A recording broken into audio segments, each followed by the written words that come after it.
All right, all right, all right. Let's get started. Let's get started. It is Wednesday night. You know what time it is.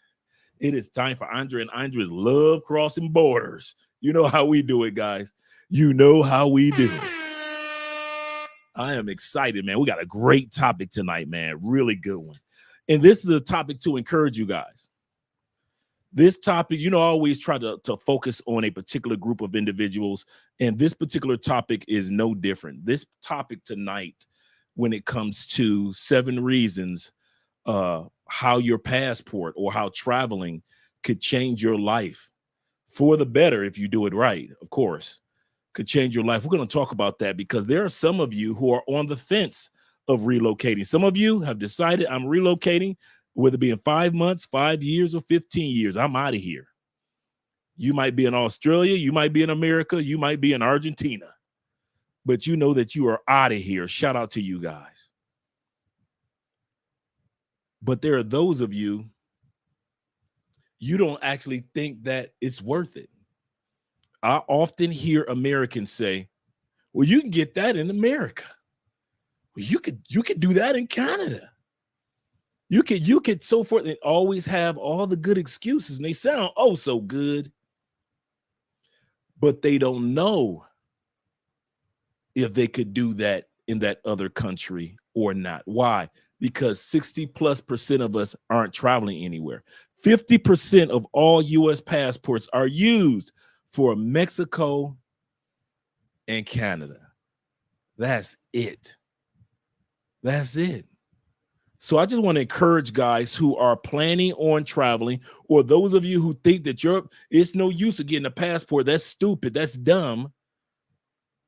Do realize, let's start off with the fact that your passport is a form of identification. If you lose your driver's license, if you lose your ID, you have your passport to fall back on as a form of identification in your home country.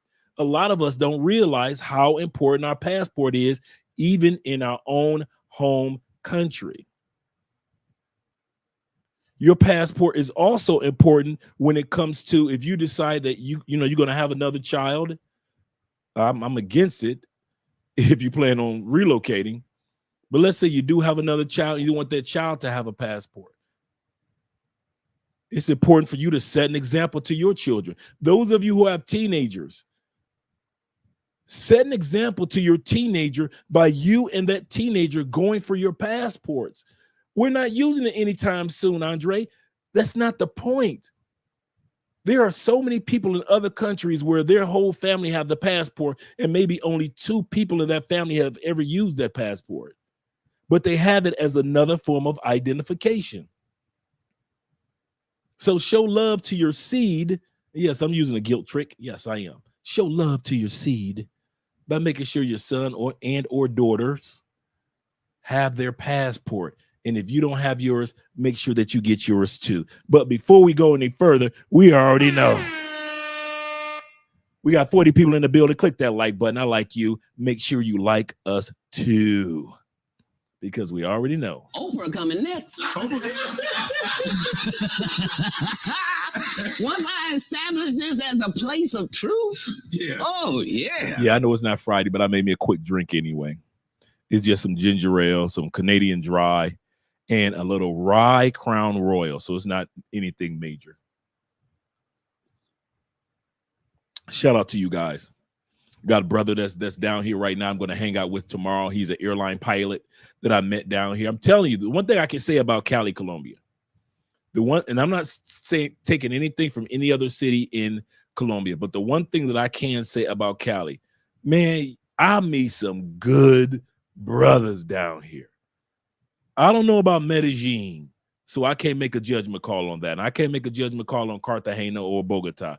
But I'm telling you, I would easily say 99% of us that are here in Cali over 3 days, usually you got some thumbs up dudes, some straight up respectful. I've never seen you guys out there pissy drunk. I've never seen you guys get into arguments with pay for. Think about it. When was the last time you saw somebody from Cali, Colombia on World Star. I'll wait.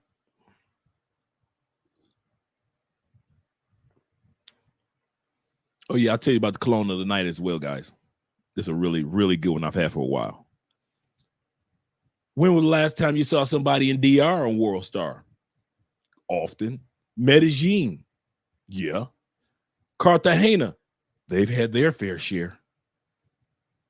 Not one time have you seen any videos, any YouTuber, any TikToker, Instagram, Twitch, Rumble. Not one video, not one major scandal video has come out about us brothers here in Cali, Colombia. It is a different mindset of brothers that come out to Cali past 3 days. Why do I say 3 days? Because usually Pookie and Ray and Nook and them realize after 3 days, Cali ain't Sosua. It's not Pattaya.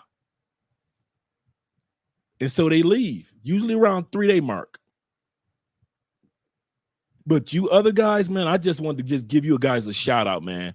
If don't nobody see how you guys handle yourselves in Colombia, I do. In Colombia, I do, man. You guys handle yourself, at least in Cali, with the utmost respect. And that's why I notice women in Cali have no problem with establishing relationships with you guys.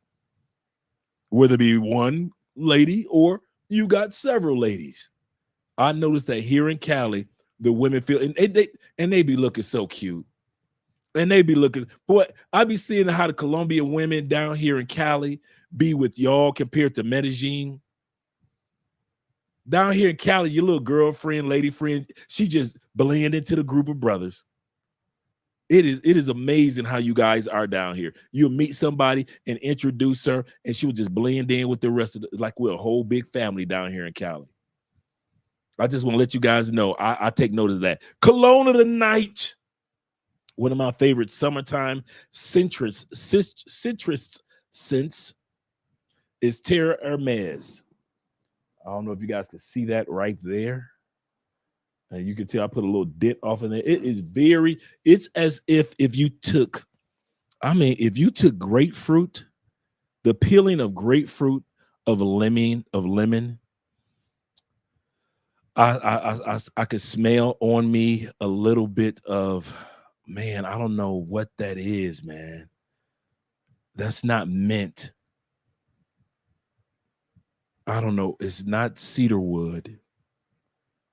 And if you took orange peelings, it is a very extremely, extremely masculine scent. And once again, that is that Terra Hermes. It runs about $70, $80. I can't say it's it's one of my cheapies. I got some cheapies coming through. But I kid you not, guys, it is well worth it, especially for a nice summertime scent. It's just one of those scents that you can wear to the gym, you can wear to the beach, you can wear to, and I know you can wear cologne whenever you want to. Don't get me wrong. They've already debunked the myth that there's a wintertime and a summertime cologne. That means that one is stronger and one is not. But I'm telling you, if you want to smell really, really masculine, this is really a masculine cologne without that woody scent, like Tom Ford Oud Wood or Tom Ford's oh man, I forgot the other one. I have it too. But this is a really good cologne if you guys are interested in getting a nice. And I like how the top just kind of like pulls up. You got to take the top off. It just kind of like slides down, then it slides back up.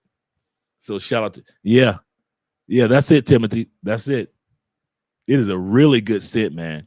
It's like, it's one of these colognes that if you want your lady friend, what you want for Valentine's Day? What you want for your birthday, babe? What you want for... This is one of those where you ain't got to spend the 80. You let her spend the 80. This is one of those. This is one of those colognes where you spend your money on yourself on the cheapies. And the ones that are like this, you have her get you, like your Sauvages and Sauvage elixirs, you have her get you these. Really good cologne, man. Kid you not. Let's get ready to go to the shout outs. Let's start with the cash apps and the super chats. Shout out to my man Thomas last week, sent a $50 Cash App. Shout out to you, brother. I want to make sure that I gave you some love, brother. Right out the gate. Right out the gate, man. Let me make sure I get the whole name. Show that brother some love. My man Thomas Robinson last week, man. I appreciate you, brother. I really do. Really do. Shout out to my man Dave. Nice in the building. He said, I missed the last live. Definitely not missing this one. Shout out to Andrea and Andrea. Shout out to you two, as well as Chat Lives Matters. Chat Lives Matter. Shout out to you. And the Canadian boys in the building. I told this guy where I was from. He said, oh, Canada. Oh, Canada. Shout out to you, Black Nubian. Shout out to you. Hey, let me know if you still down. Hey, wait a minute. You might be back in the States. I mean, back in Canada. That's where you got to connect. Because when you were down here before, you were showcasing the Colombian peso. So you must be back home. You must be back home. Shout out to you, brother. My man Terrell in the building. He said, good eat. You know, let me scroll back. You know how you kind of like discover who Spider-Man is when they didn't tell you it was Peter Parker? I think I know who Black Nubian is. Yeah. Yeah. I think I know now. Okay, shout out to my man Terrell. Them Detroit boys at it again, Mom. They're at it again. You better back the fuck up out my face, goddammit. I'm from Detroit, Michigan. Don't play with me. Don't play with that man, Terrell. Don't play with him. Good evening, big bro, and chat. He say, I'm on my way on the road. Started this morning in Gallup, New Mexico. Oh, man. I remember last time I talked to you, man, you were at the top of the country. Now you back at the bottom of the country. Whew. Shout out to New Mexico, man. I really like New Mexico. He said, I'll end the night in Little Rock, Arkansas. Shout out to them Arkansas boys. He say, salute to the Blue Book. Yes. Yes. Once again, tonight's topic is about how your passport or how travel could make major changes in your life that you never knew would take place. The reason why I'm doing this topic is because there are so many content creators out there that are talking about the passport bro movement or travel or exploring or Americans leaving the United States. And none of these male and females, when I go on their panels and I ask them, have you ever traveled with your passport? Very few on a panel of 6 or 7 have ever traveled, but yet they got something to say about what we're doing. So I'm talking to you all who have never traveled. Take advantage of the passport and see if what we're saying is true. Don't go by TikTok videos where women are hating on men. I already told y'all last week. Y'all know why those women on TikTok put them videos out. I'm going to say it again. Y'all know why those women on TikTok and on Instagram and YouTube put all those passport bro videos out. Because y'all still sleeping with them. And they hurt because they knew that they found out that y'all leaving to another country. I'll say it again. Y'all still giving them good intimacy in the States. And now they found out that you're a passport bro undercover. And those women and they coochie are angry with you. So you guys, if we want to have those TikTok videos stop, the only way they're going to stop is, and shout out to my man. Let me go right here.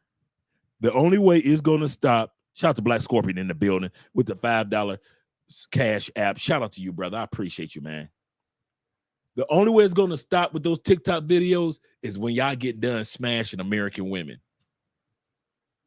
And it's going to take a couple years for it to end. But the main reason why those American women are so pissed with y'all is because y'all still giving them the long stroke in the lies. The long stroke in the lies. You know how you lie in her ear, tell all type of lies that you know you ain't going to do, and you grabbing the back of her head. See, y'all sitting up there still grabbing the back of the head of these women, the back of their head.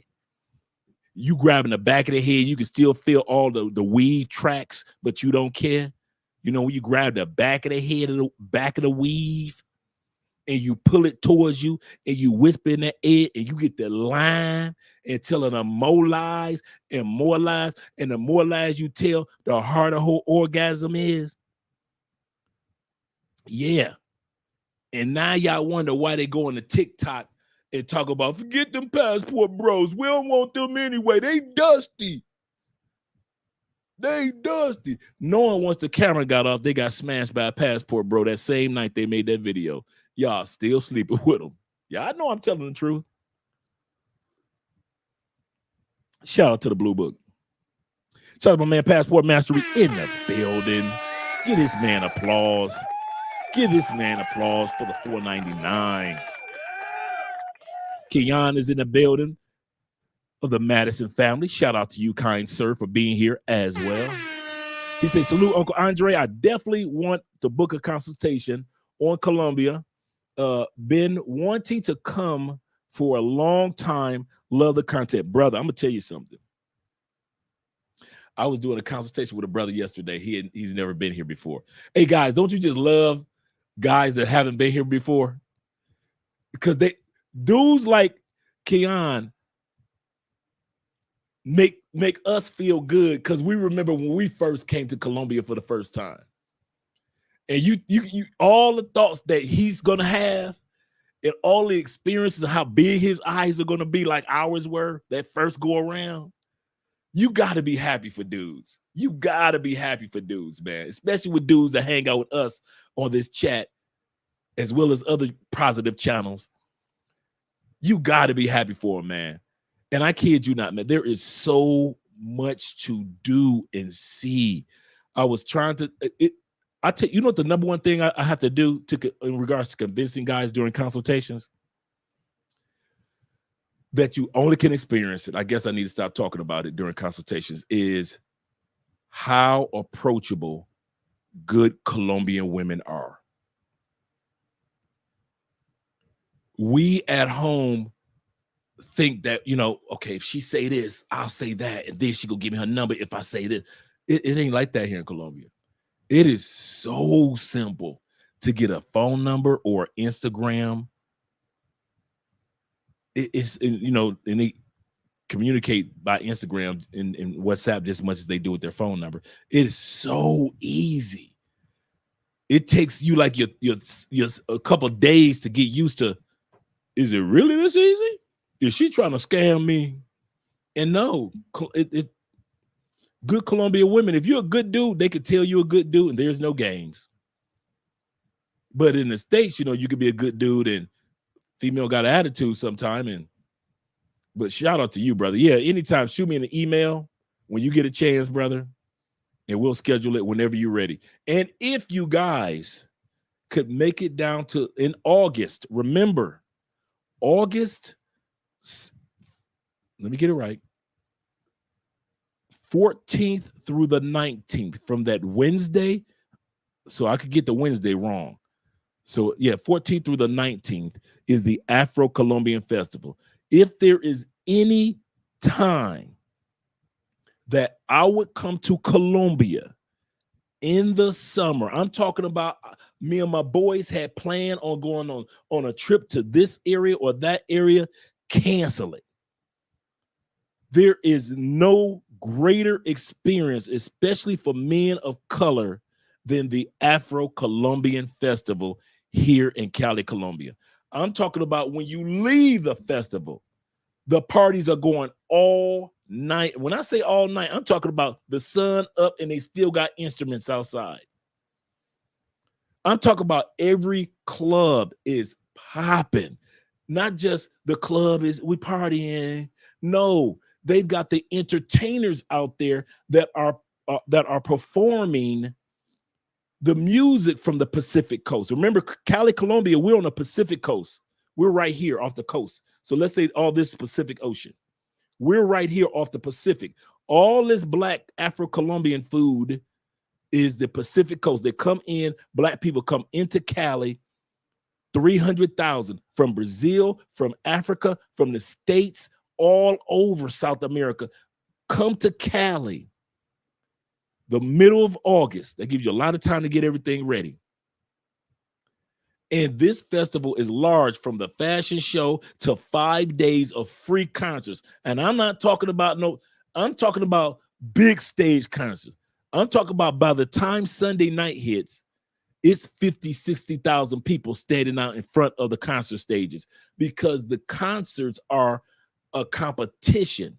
So it's not just, oh, the favorite Colombian performers. No, it is literally, these people have been rehearsing. These brothers and sisters have been rehearsing for this competition for a year.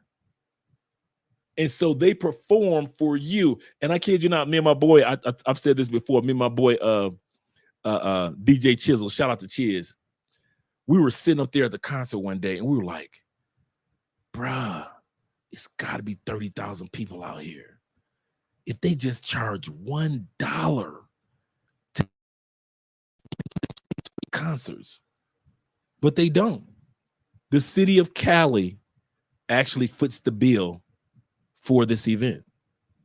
It's actually in the annual budget of Cali, Colombia. And I'm talking about, it is top notch. And I remember Andrea used, and I'm rambling, guys, about the Afro-Colombian Petronio Alvarez Festival. Just in case you guys were wondering, it's called the Petronio Alvarez Festival. Petronio Alvarez is like Colombian's Bob Marley. He was a civil rights leader and he was a performer. We got a chance to see last year his grandson performed.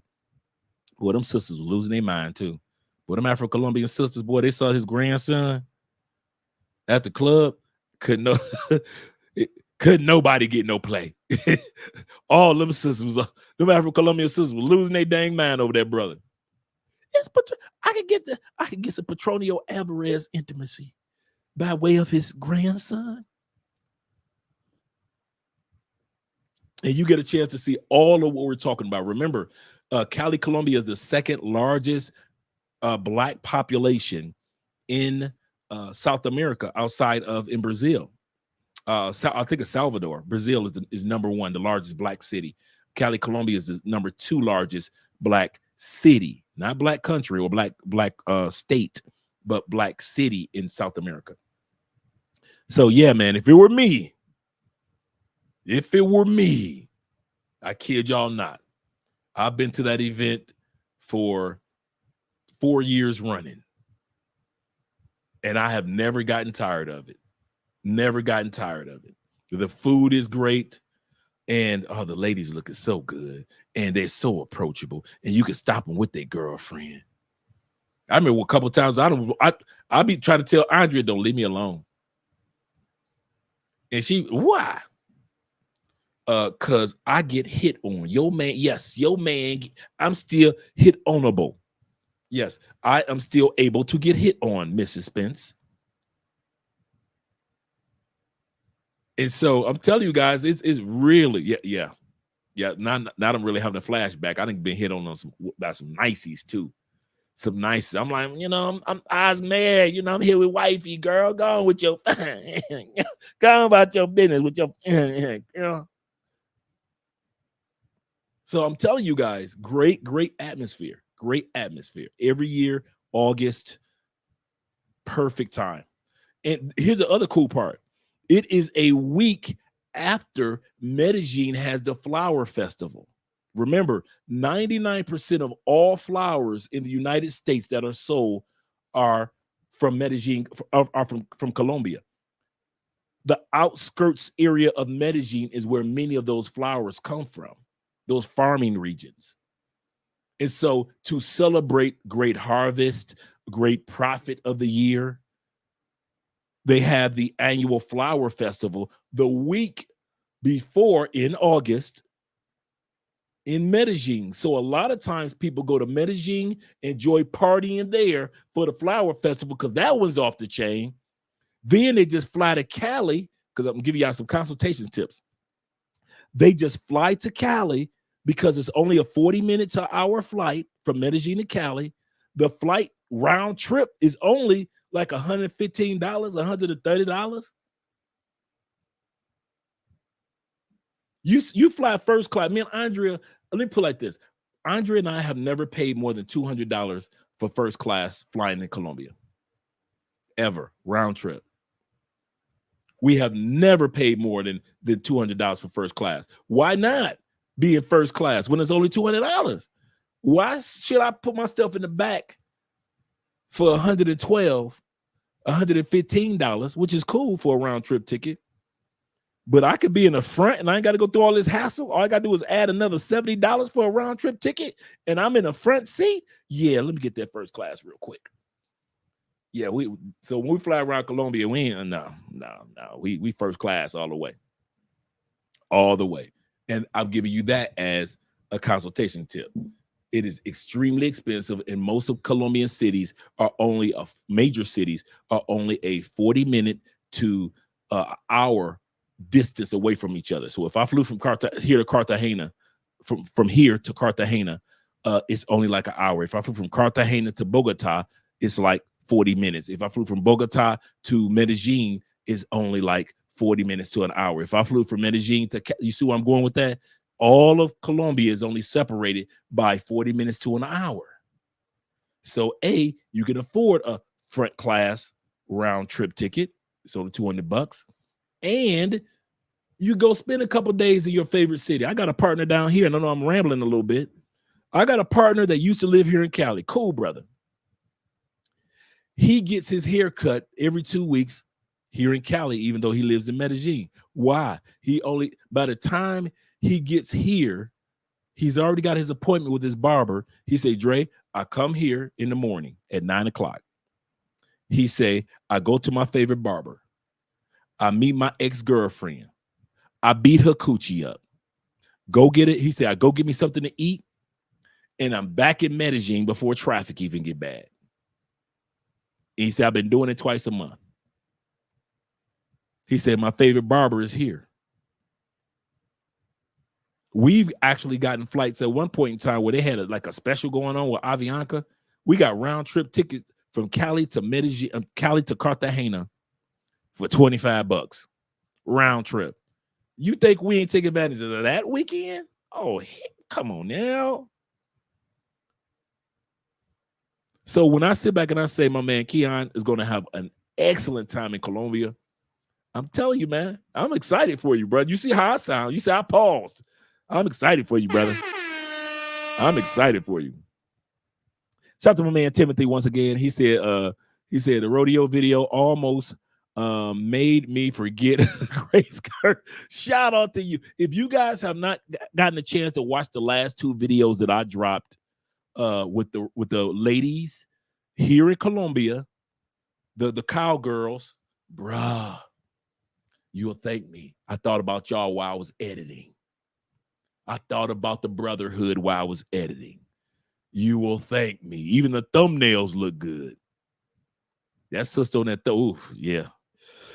That sister on that thumbnail remind me. You remind me. Yeah. Yeah, I got stories about Colombia I ain't told y'all when I was single. But yeah, you'll enjoy those in that area is where the horse festival or the horse riding festival takes place is not too far from here. It's not too far from Medellin where they do one, and Bucaramanga. Is not too far from those areas, the coffee region, in other words. And yeah, those ladies look good on the last two videos we just dropped. That don't mean leave and go watch the videos. That means that we just dropped a couple good videos. We got 99 people in the building. Click that like button. We like you too. We like you. Make sure you like us too, because you already know. Oprah coming next.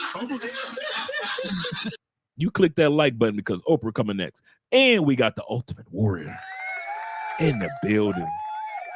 He said, how do I become a member of the channel OG? If you got, I'm glad that you asked. If you look at the top of the live stream, there's the link up there right at the top. Wait a minute. I forgot to put it up there.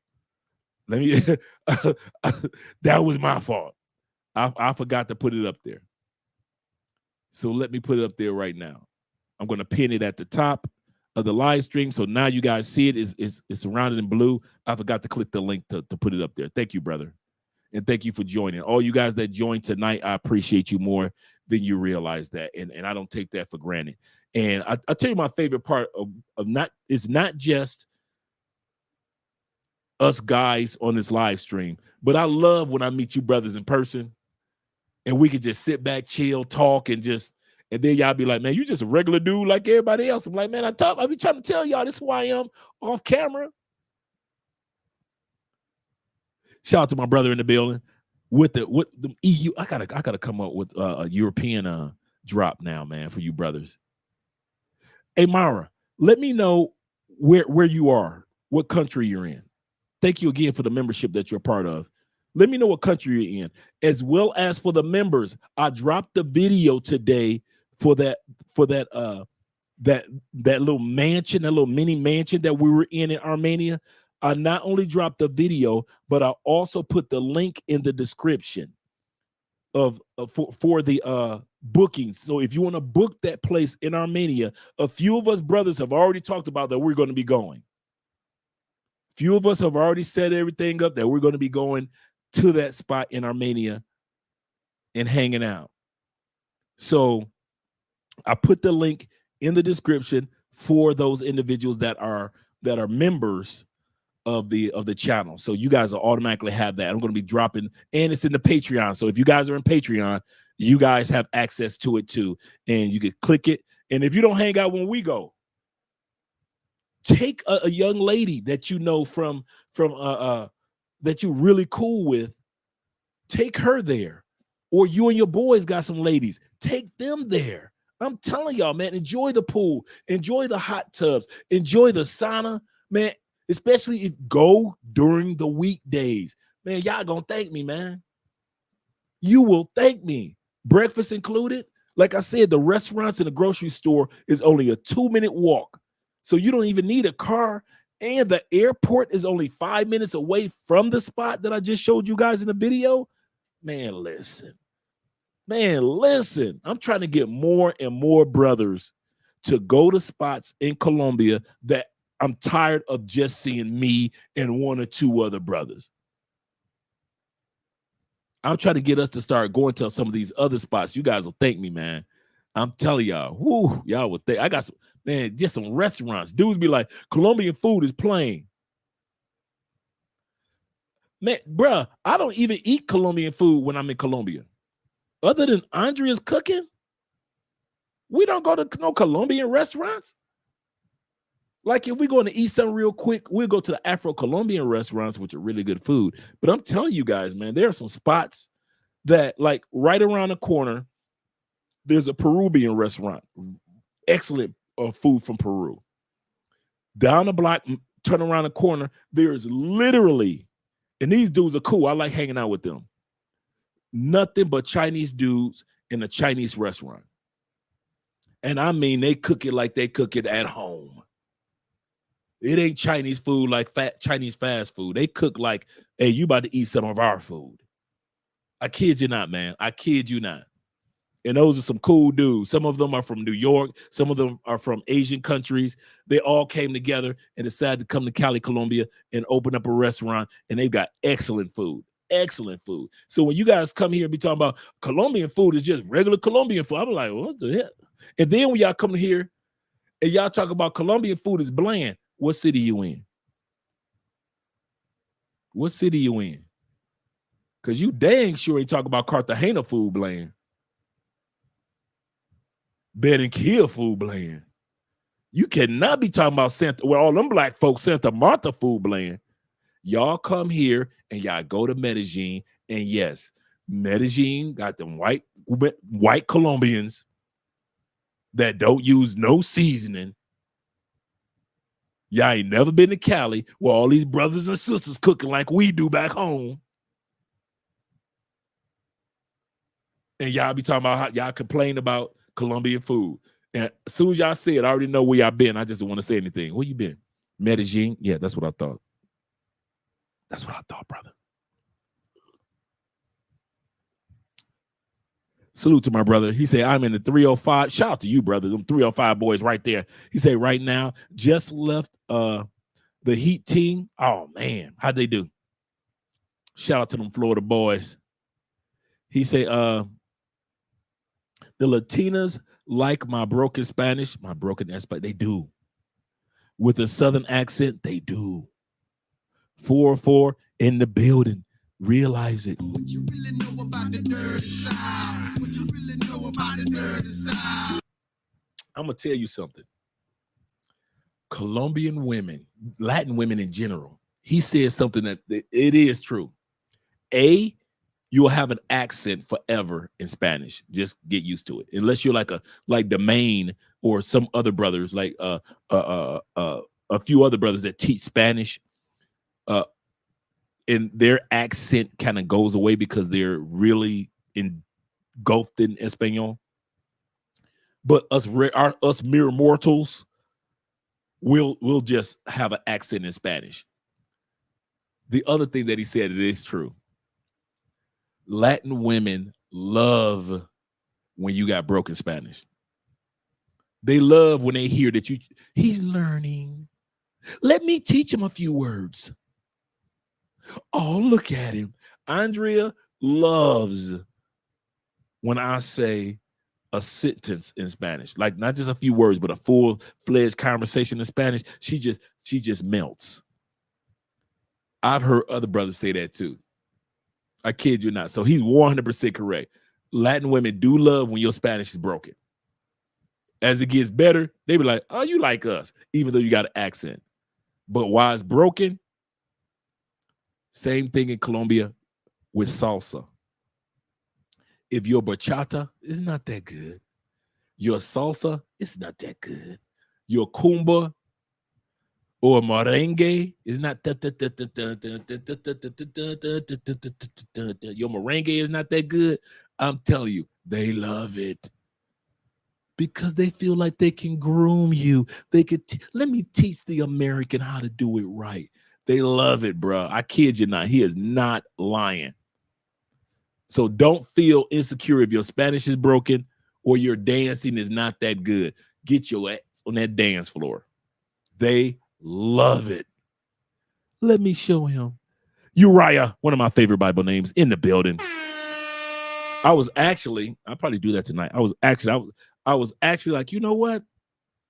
Let me go ahead and read Uriah tonight, the book of Uriah. Let me go ahead and read that tonight.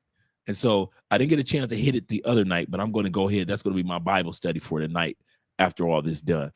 After I get done, I've got some emails to send out. I got some information to send out to some of you guys I've already done consultations with. And I also have my study of Uriah tonight before I chill. Spend some time with Mrs. Spence. He says, salute, Dre. Good looking out on the road video earlier. Yes, sir. I mean, the rodeo video. I figure you guys will like the rodeo / horse videos, horse parade. They used to have the horse parades in Medellin and in Cali. I don't know about Bogota, but what would happen is the horses were used to the crowds in a town. So they were used to the sound of maybe a couple hundred people, right? But now you bring those horses to a city of a few million, and you've got thousands of people cheering for the horses, and the horses will get nervous. And you know, if one horse get nervous, one or two others are going to get nervous. So it was very problematic. They didn't want, think about it. If you've got a woman that's gorgeous, she's only 5. The average Colombian is 5'5". She's on a horse that stands 7, 8, 9 feet. That horse gets nervous. You see where I'm going with this? So they stopped the parades, the ladies riding the horse parades in Colombia, in the major cities, in Medellin, in Cali. But bruh, if you guys have never seen the ladies with the horse parades, we just dropped 2 videos back to back for you. And I'm going to drop a couple more next week. Guys who know about my throat surgery coming up, He says support black male media.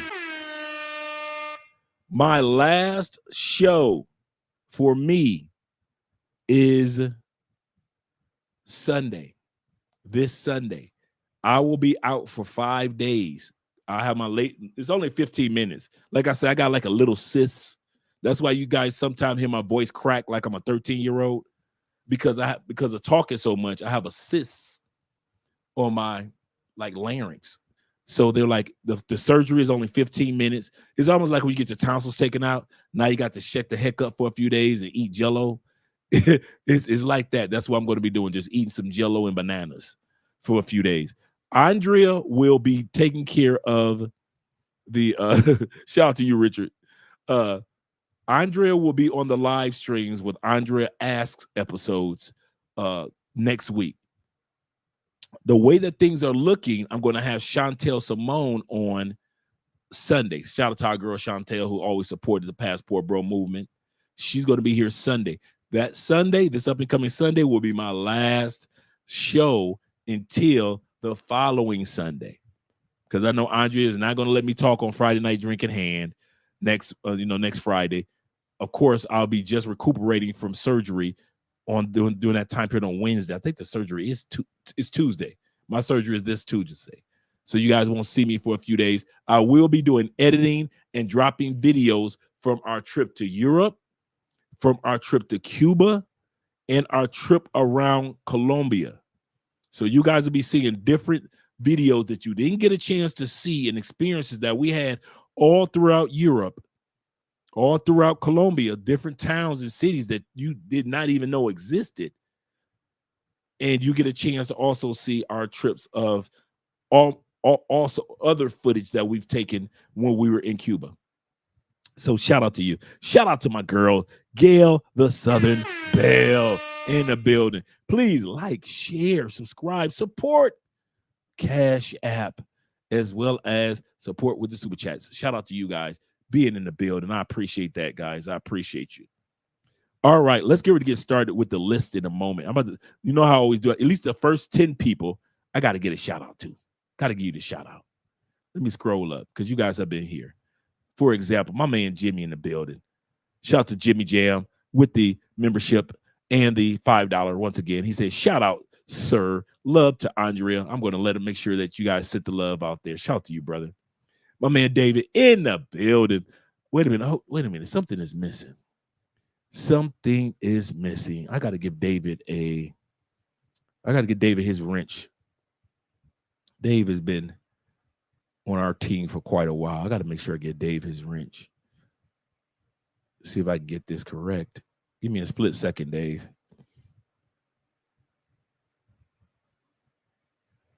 There we go.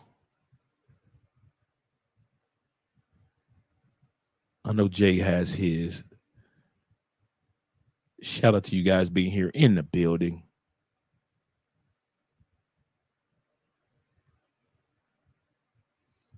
And let me make sure I get a wrench too. There we go.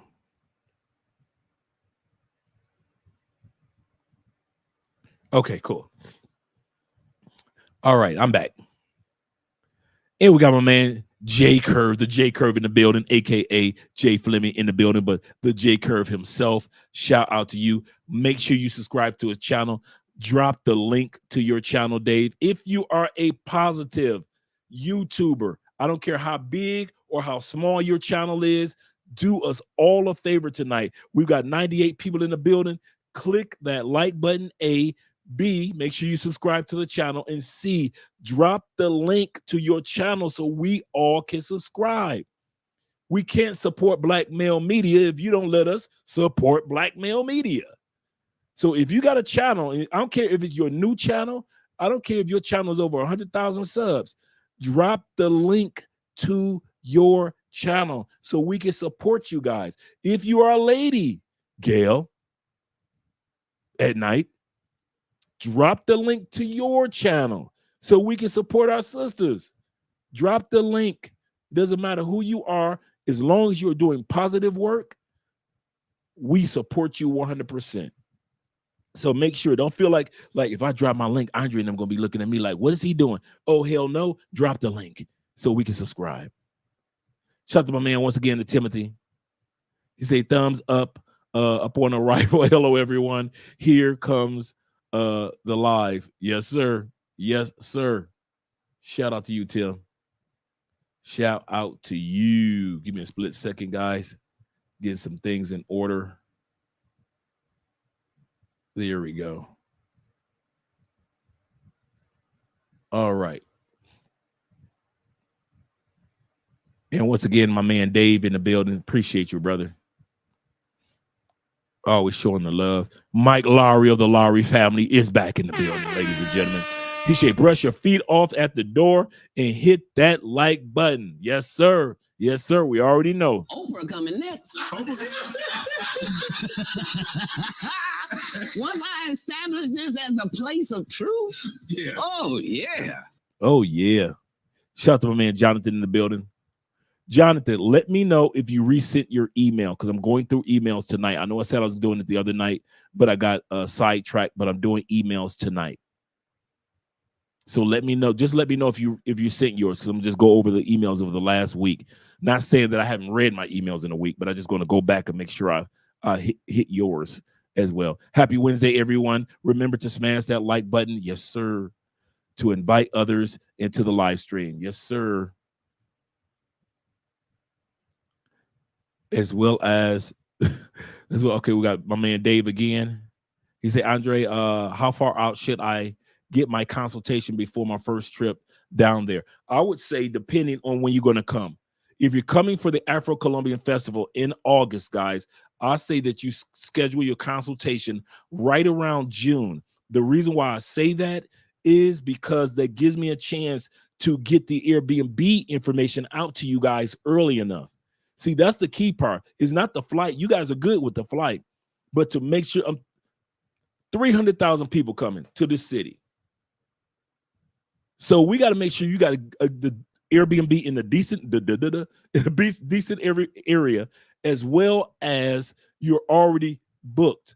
You can, even if you book it with booking.com and you got an Airbnb or a hotel spot that you don't have to pay until you get here.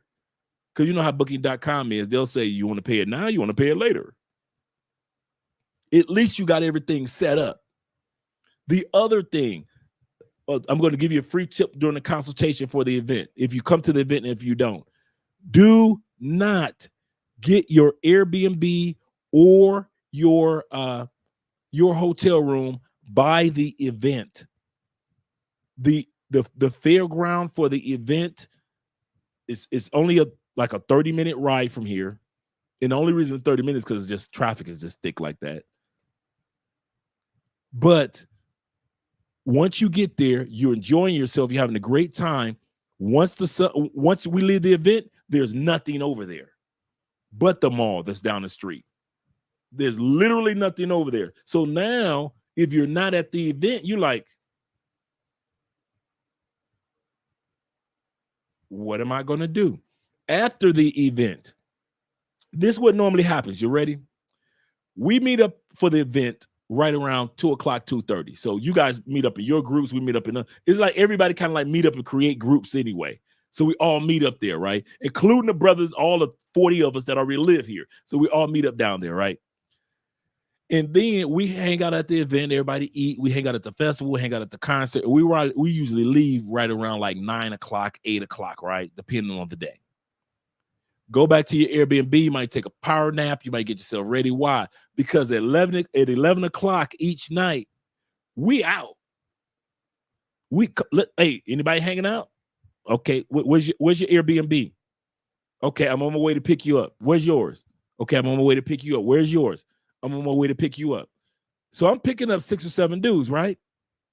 If you are out south by the fairgrounds where the event is, ain't nobody driving all the way out there where you are.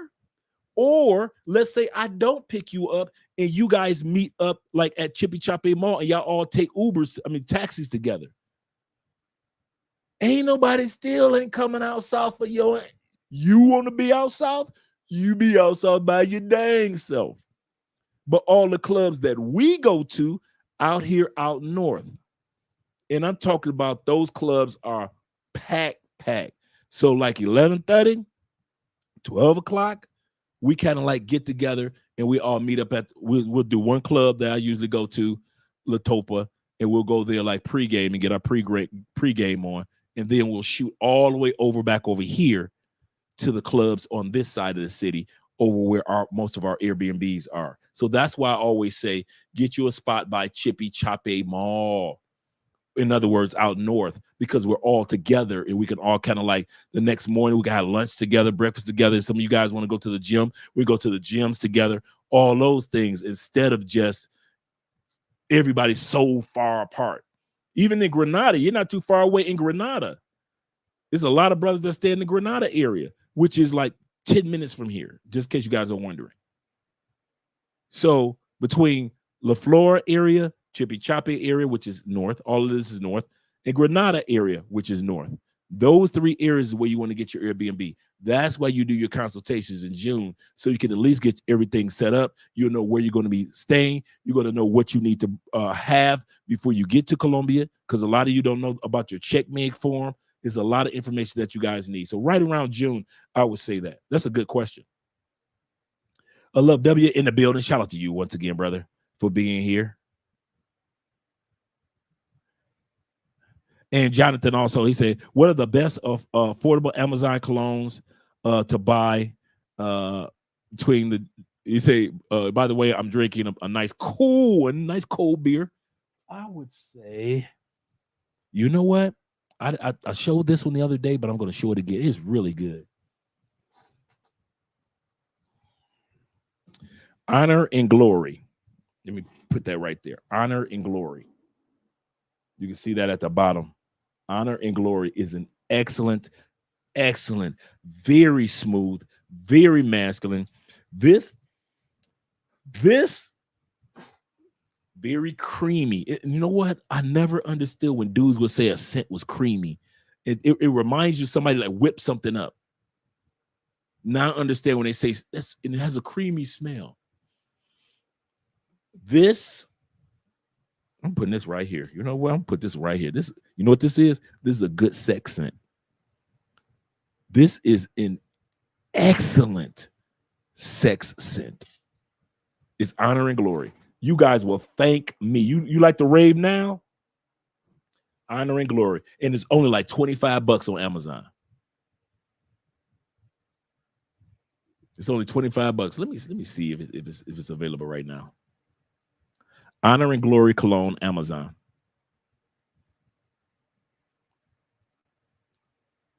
I'll drop the link for you guys. Yep, there we go. There we go. $27. Let's drop the link for you guys. I don't know why they sit. I'll see why they want to send me the Colombian link, but let me drop the link for you guys.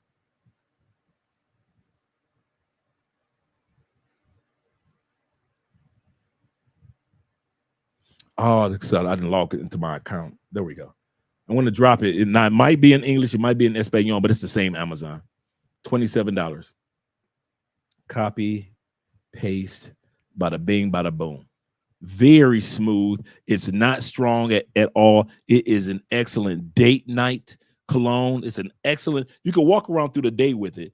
This is a great cologne to walk up on a chick to get her phone number. This is a great cologne for the gym.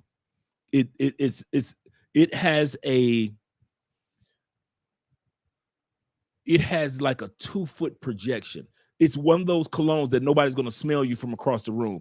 But once you walk up on her, or she walks up on you, this is an excellent cologne if you're out at the club and you're dancing. Excellent cologne. She's going to enjoy the smell as you twisting and turning up. That's what this is for. And it's good intimacy cologne. It really is a good sex scent. It really is. Because while you're having sex, you don't want something that's super strong and just blowing her nostrils out of the water. You want something that smells smooth but masculine, but smells good to a woman's nostrils. What a man might like is completely different from a woman. And It has no oud in it. That's the other thing. They're very famous for their ouds. Their Latafa on the back. Latafa is very famous for their oud scents, right? This has no oud in it, so you don't have to worry about it. This is a very, yeah, this is going to be used. This is going to be used tonight, bro. Yeah. Yeah, good question, brother. Good question. Yeah, I figure you guys would like those rodeo videos. Let me go back to the super chats and then we'll get started with the topic for tonight. Naaman in the building. Shout out to you, brother, for being here. He said, Andre, bro, I emailed you about booking the spot. Okay. Tonight, soon as I get done with this live stream, I'm going through the latest emails. I've got some emails to send out tonight. That's why this live stream is not going to be too long, because I got some emails I want to send out tonight to some of you guys and respond to those emails. And I've got some information I need to send out to guys that I've done consultations with this week. So I'm really dedicating like the hour after I get done with this, responding to nothing but the emails. So I got you back, brother. Jermon says, he said, what's up, big bro? Oh, I already read that one. Oh, no, I didn't. Shout out to shout out to you, brother. He said, big bro. He said, hey, I'm over here still laughing at them butthurt ninjas over at BMT. Man, them dudes was hurt, wasn't they? They was hurt. They didn't want to hear Paola tell that truth. If you guys get a chance this week, make sure that you guys go over to Black Man Travel or BMT Travel. He had a live stream today that a few of us were a part of. And man, I'm telling you, and Paola, you know, we did an interview with Paola. She was there and she said, listen, this is not my opinion of Black travelers. She said, I'm just telling what the streets are saying about Black men in Medellin. Black travelers. Y'all ain't looking good. Well, we don't do all the crimes. It's usually the locals. True. Well, it's usually the white travelers. True. You've never seen a Black guy arrested in Medellin. True. But they still blaming y'all because y'all got the cameras. See, y'all don't realize who got more cameras showcasing stuff in Medellin. I didn't say only cameras. Some of y'all gonna sit back and say, well, white boys got, no, I know white boys come to Medellin and film all day long. Who got more eyes on Medellin? Brothers. Every other brother think they could be a YouTuber, not realizing this is a lot of work off camera. And so they put out footage on TikTok. They put out footage on Rumble and on Instagram. And so now Colombians automatically assume the one with the camera is the one that's the troublemaker. The brothers. Is it true? Far from the truth. No, we're not the problem makers. But Paola kept trying to tell them, listen, this is not my opinion. This is what the streets are saying. And those dudes were, like he said, they were butt hurt. They were butt hurt. The truth hurt them boys. Yeah, they were hurt. She kept trying to tell, like, guys, well, what about this? Well, what? Guys kept saying, well, what about this? Well, what about that? She's like, guys, listen, we understand that we have our own, before you guys got here, our own criminal elements to deal with. Got you. We understand. But we're talking about how you guys are moving. This is how you look at in the streets, in the eyes of the average person in Medellin. The average paisa. And they didn't want to hear it. They didn't want to hear it, man. It was crazy. Them dudes were sensitive. Ooh, they was in their feelings. Shout out to Gail at night for becoming oh, she gifted 5 people. Shout out to Gail. Gifted 5 people memberships. Shout out to you. I appreciate you, Gail. I really do. I really do. I mean, off camera too. Off camera. I love chopping it up with you. Shout out to my man David once again. He said, I'm looking to look. He said, looking forward to coming to the event, then come back for that also. Yes. Yes. I'm telling you, man, you guys will love the Petronio Alvarez Festival. Once I've got so much footage, I can actually drop that footage as one of the first ones next week while I'm recuperating. Good idea. Good idea. Let's get started with tonight's topic. Shout out to my man Los in the building. Shout out to Los. Them Cartagena boys at it again. Them Florida boys at it again, Mom. They're at it again. We in Tampa, 813, Trigger City. Let's get it. Let's get it. Them Tampa boys at it again, Mom. They're at it again. And my man Imam in the building. Shout out to Imam representing. Okay, I think I got we got 104 people in the building. Click that like button. Thank you very much, gentlemen and ladies. Shout out to my man Atif. I hope I pronounced that correctly, brother. I'm glad that you're here. Appreciate your brother being here. I played the Kanye. I hit the wrong one. City. Coming home again. Even though that is the jam. Thank you, brother, for being here. He said, "What's up, man? Good to hear you. I'm glad that you're here. I really am glad that you're here." All right. Let's get started with tonight's topic. Tonight's topic is for those that are on the fence of whether you want to get your passport, really whether you want to travel. Anybody can get their passport, but the truth is about traveling. So we're going to talk about at least 7 things that you'll discover once you finally get your happy out the United States and go somewhere. First thing that you're going to discover is the truth. Are passport bros lying? Come find out. Are the women that go to Portugal, are they lying? Go find out. Are the brothers and sisters that's going to Africa and getting their citizenships, are they lying? Go find out. The first benefit that you'll get once you have your passport and you're using it, you'll finally find out the truth. It's not a coincidence when you've got some of the most biggest, burliest, thuggest, strongest, weightliftingest, money makingest brothers that you ever seen in your life get back on the plane, heading back to the United States, and they're in tears. I cried. My uncle cried. Dudes I know cried because they knew that they had to go back to the United States. You ain't never felt a feeling like that before. You think you know that we just travel and then we go back to the States. No. I want to see you go to Brazil or come to Colombia or Panama or even Mexico, Cancun. Then get back on that plane. And you'll be looking like Simply Red, holding back the tears.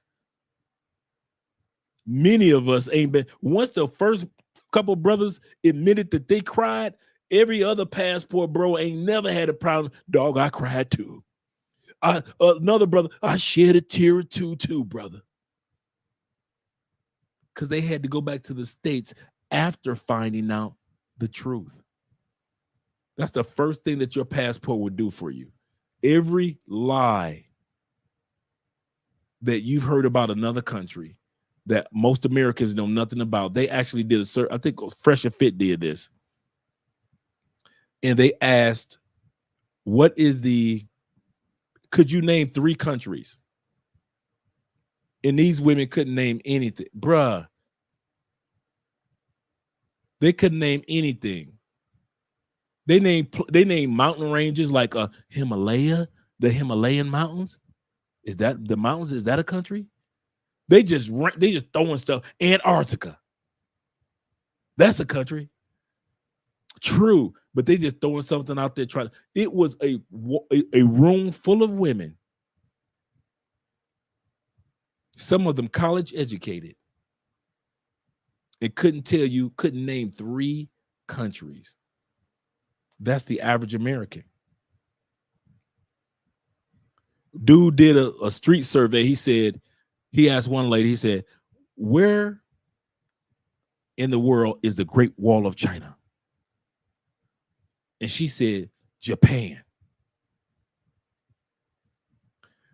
Excuse me, ma'am, where did they fight the Vietnam War? I don't know. I don't know. Americans, in the last question he asked another young lady, he said, what is the capital of the United States?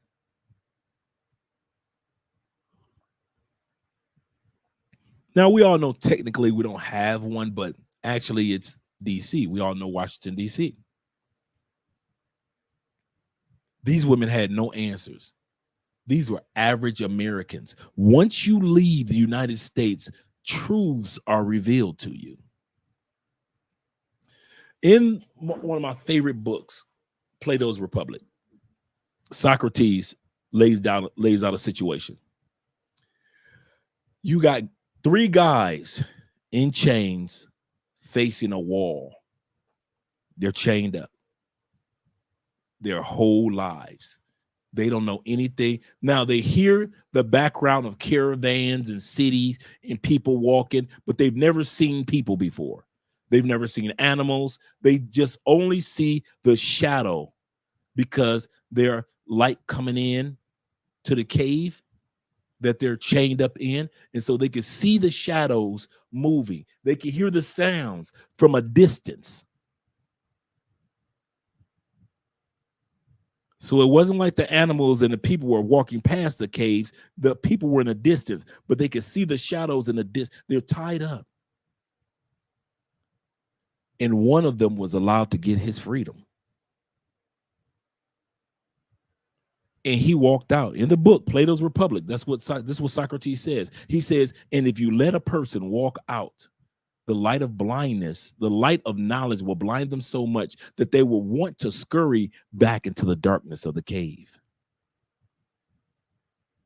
The one that they set free made it past the light of knowledge and actually got a chance to see for the first time people up on the horizon of a hill walking back and forth. That's what they'd been seeing. For the first time, he got a chance to see what that bell sound that he was hearing, and it was on the necks of a cow. For the first time, he got a chance to see different complexions, different hair lengths, males and females, because all he saw was facing the wall of the cave in shadows. He ran up there where the people were on the hill, introduced himself and had no language and just was so happy. He turned around toward the cave where his friends were, and he was yelling and saying things, but his friends could not hear him because he was up on the hill, and all they saw was a shadow going like this, and they didn't even know it was him. All they knew were shadows of the truth. Without your passport, as a Canadian, as an American, and as anybody else that's landlocked in your country, you only know the shadows of what's really taking place in other countries. The shadows. I sat up last night watching TikTok. There's a TikTok group of young people all over South America that does nothing but teach politics of what's going on in South and Central America. These are all young people under 30, Gen Zers, sorry. And they're all talking about either politics or Black history and what Black people, the racism that they're fighting here throughout South America. One of them is one girl is her and her sister are Asian Dominican, and one girl is Asian Argentinian. Her family came from China for a better life, and she's first generation Latin. She moved to the States. She said being around people of Asian descent, I was not comfortable with. She said, so all I hang out was what I know, Latin people, even though I'm Asian. Just learning the things that you learn about different cultures. You assume that being Asian is only for Asia. And then when you come here to all these other countries, you realize that Brazil is the second largest Japanese population in the world. You realize that there's a huge population from Lebanon here in Colombia. That's where you get Shakira's dad being from that area and her mom being from Colombia. I think it's the other way around, but you see what I mean. Very large Lebanese population here in Colombia. You won't know that about the world unless you use your passport. Your passport, the first gift that you get when you travel is you finally get out of the cave and you get a chance to see the world for what it really is. And that's why I don't argue and get mad or upset when I see sisters or brothers in the States complain about passport bros. Because deep down inside, with the sisters, y'all still sleeping with them. That's why they mad at y'all. And y'all know it. But number two is this. They're still stuck in the cave.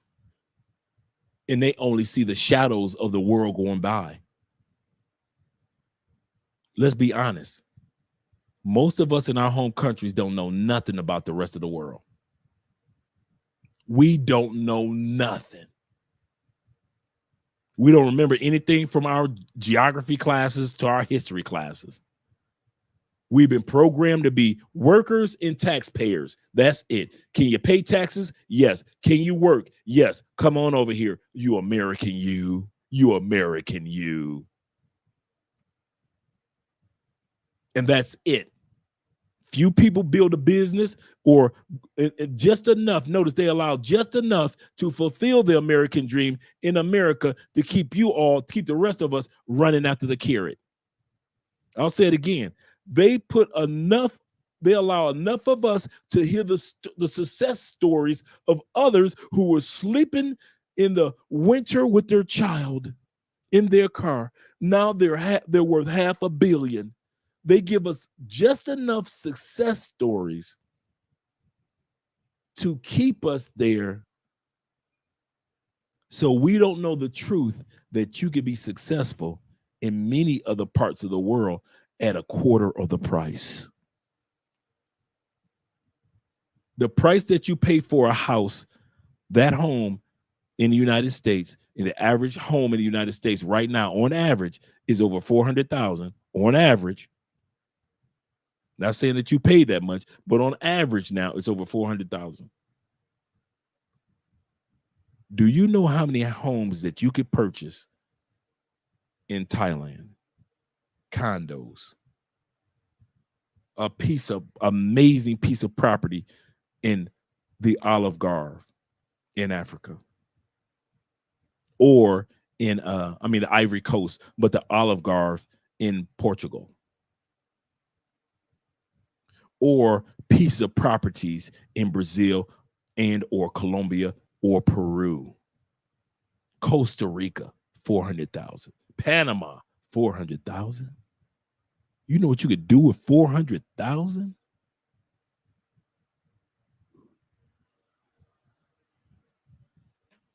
Long as they have us looking this way toward the wall and only seeing shadows, they're happy. So the first thing that you get is the truth. Second thing that you get, I'm going to come to you guys' comments and your super chats. Second thing that you get is a new life. Some of us don't want to admit life ain't treated us right quite yet. Life has not treated you right quite yet. You're at the bottom of your J curve. Shout out to my man J curve. For those of you that don't know what the J curve is the learning curve of life. Not this curve. I'm talking about this J curve. You go after a goal and you think I'm going to go to the no. J curve says that you go here, start here, and you go down your J. You learn what needs to be learned. You master your craft. You get better. You network. You become the best at what you do. You still haven't even broken even yet. You get a raise. You promote. You start a business. You move forward. You own this. You own now. You're working your way up your J. That's the J curve. We all have to go through the bottom of the J. Whether you're a parent, you drop down. I've got 5 kids. No, you haven't had that kid. You're at the bottom of the J curve. There are parents that will tell you, we have had 4 kids. But this last one is as if we never had a child in our life. J curve. We all go through the J curve, the bottom of the J curve. And when it comes to establishing a new life in South America, you're going to have to be ready to drop into the J curve, the bottom of your J. Do you know the culture here in Brazil? No, bottom of your J. What about in Thailand? No, you're at the bottom of your J. Do you understand the currency in Thailand yet? No, a little bit, bottom of your J. You know about the currency. Do you know where to go shopping as a local instead of a gringo? Oh, you're still learning that? You're at the bottom of your J. Once you decide to move to another country, you automatically start at the tip of your goal. You're going to drop because there's so much that you need to learn. The language, the people, the culture, networking, blah, blah, blah, blah, blah. But that's the new life that you deserve. And you're going to go up. So here's the kicker. For some of us, you're still at the bottom of your J in the States. You feel like life is not good, even though your money is good. You might be ready to retire, good kids, they about to grow up and go to college, and you just feel like you at the why? Because life is trying to tell you, get your passport while you're here, because I want to take you up there. But as long as you keep your tail at the bottom of the J of your life in the United States, you're never going to get up. You're going to keep on going back down because you were meant to go up in another country. I don't know why people think God just all of a sudden changed his mind and his routine. Did Abraham's dad have to go to a new land to get the prosperity that he got? Did Abraham have to go to a new land to get to the prosperity he got? What about Lot? Did not Lot have to go to a new land after Sodom and Gomorrah? What about Moses? He left Egypt, went somewhere else, became a better man. What about the Egyptians? Did they have to leave to go? How many times does God have to show you that sometimes he calls some of us to have to get the hell away from family, friends, and kin to get out of the bottom of the J of life? Your grandmama was at the bottom of the J. Your cousins was at the bottom of your last name been at the bottom of the J for so long, and then all of a sudden here you come. Swoop, you get your passport, and all of a sudden you're the first one. Swoop.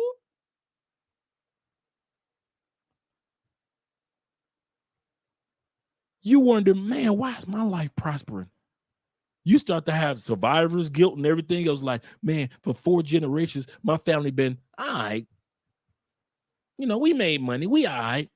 I'm the first one to actually go to another country. I'm the first one to learn a new language. I'm the first one to have real friends. I'm the first one to marry somebody in another country. I'm the first. You guys were meant to be the first one where everybody else and your relatives all stuck at the bottom of your J. And nobody went up. because nobody decided, because everybody thought that the United States was the only place that they could do it. And you finally realized, let me get a passport, see what's out here. And all of a sudden, you went down to the bottom, got your passport, and you start working your way up. And now you look back at some of your family members and you look back at life. Like, how many of y'all can relate to most of your family now? I can't. Let me put it like this. How many of y'all have family members that can relate to you now? I can relate to them, but I don't have too many family members other than one or two that can relate to this new Andre. My family are at the area of where the last name Taylor is at this part of the J. And I was one of the few that took it and taken it to a whole nother level. And some of you guys were called to do that. Isaac, Jacob, Abraham, Enoch. Come on. Lot, Tamar, which is Abraham's dad. How many times did God tell somebody, I want you to find a wife? Cool, God, good looking out. But she ain't in your city. Huh? She ain't even in your country. What? Yeah, I want to send you to another country to find the woman of your life.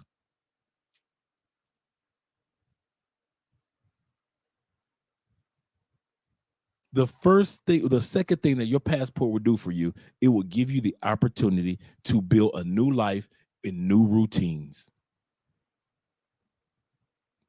That's why on this side, from at least from this side, I don't care about Americans bitching. I don't care what y'all bitch about. Y'all ain't gonna do nothing. Can we be real? We will fuss about everything, complain about everything. But we ain't gonna go nowhere.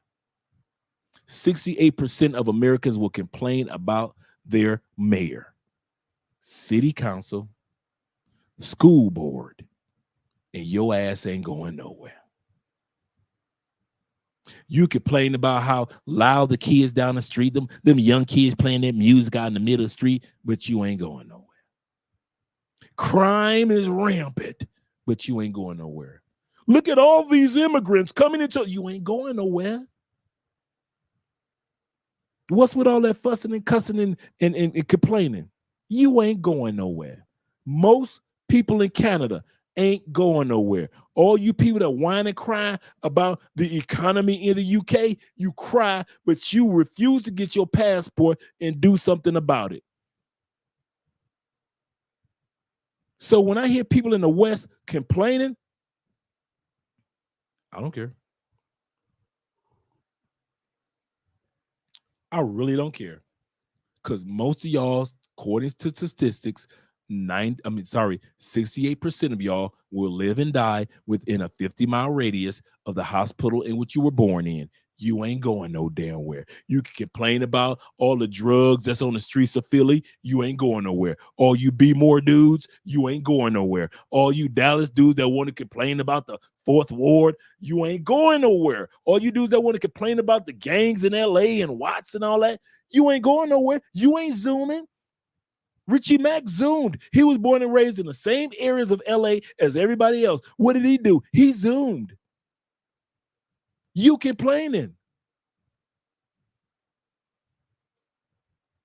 So when we hear y'all talk, when passport bros, blue book gentlemen, and expats hear y'all talk, that's all we hear from y'all. Talk. Y'all ain't going nowhere.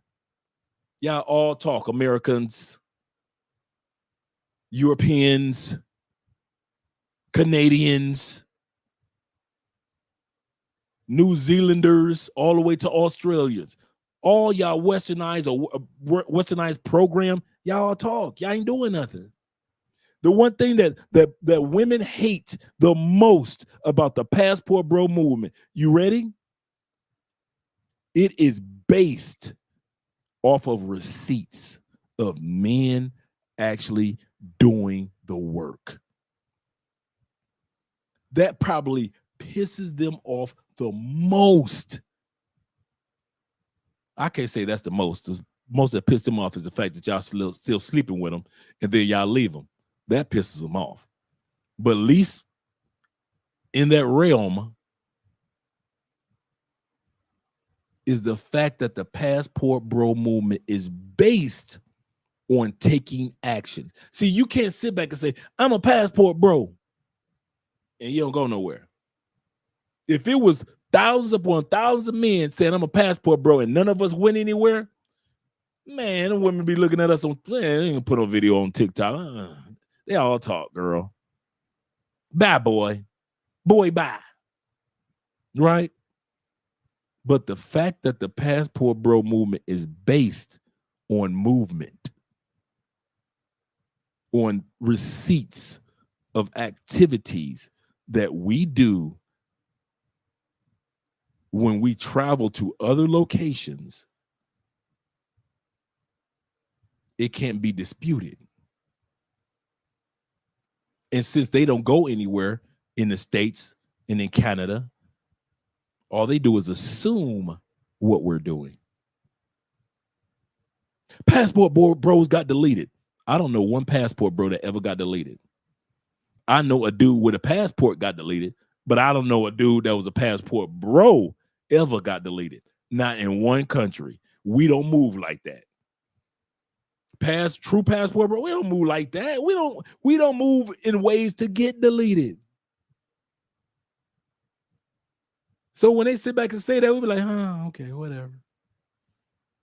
But number 2 is the newness of life. You deserve it. If God been telling people throughout the Bible, get your butt up, go get a new life in a new country, what makes you think he's not doing that today? He did it for me. He did it for Ace Live. He did it for BMT. He did it for Zoom to Thailand. He did it for Jabril Passport Heavy. He's building a place right now in Belize while we're talking. He did it for Marwa. Marwa was just a regular African kid from a small village in Africa. Knew English, applied for a job to teach English in Colombia. They accepted him, paid for him to come to Africa, teach English in Bogota, discover YouTube, blew up, has 500,000 subscribers, built a mansion for his mama in that same small town in Africa. What if Marwa would have never left? He had never been to Colombia. That's the other side of the world. He hadn't even been to the other side of his own continent. He's a small town dude, probably hadn't even been to the other side of his own country in Africa. But he knew I could keep my family at the bottom of the J curve for a few more generations, or I could go for it, get my passport, get the hell up out of here, do some things, and watch this with the J curve. Now look at Marwa. Whether y'all like him or not, I Am Marwa is doing what he's supposed to do. Same thing with Ace Live. Paid off his mama house. Mama got the money. We gonna go ahead. This family's in our house for generations and generations to come. You ain't got to worry about no 30-year mortgage, Mom. We got this taken care of. J curve. New life due to a passport. Let me get to these super chats and then get to you guys' comments. Shout out to Uriah once again. He said, I gifted 100. Shout out to you guys, man. Y'all showing each other some love today. Shout out to Uriah. He said, one gift. He said, gifted one Andrea membership. Shout out to you, brother. And my man, Ultimate Warrior, new member. Shout out to you guys for being new members.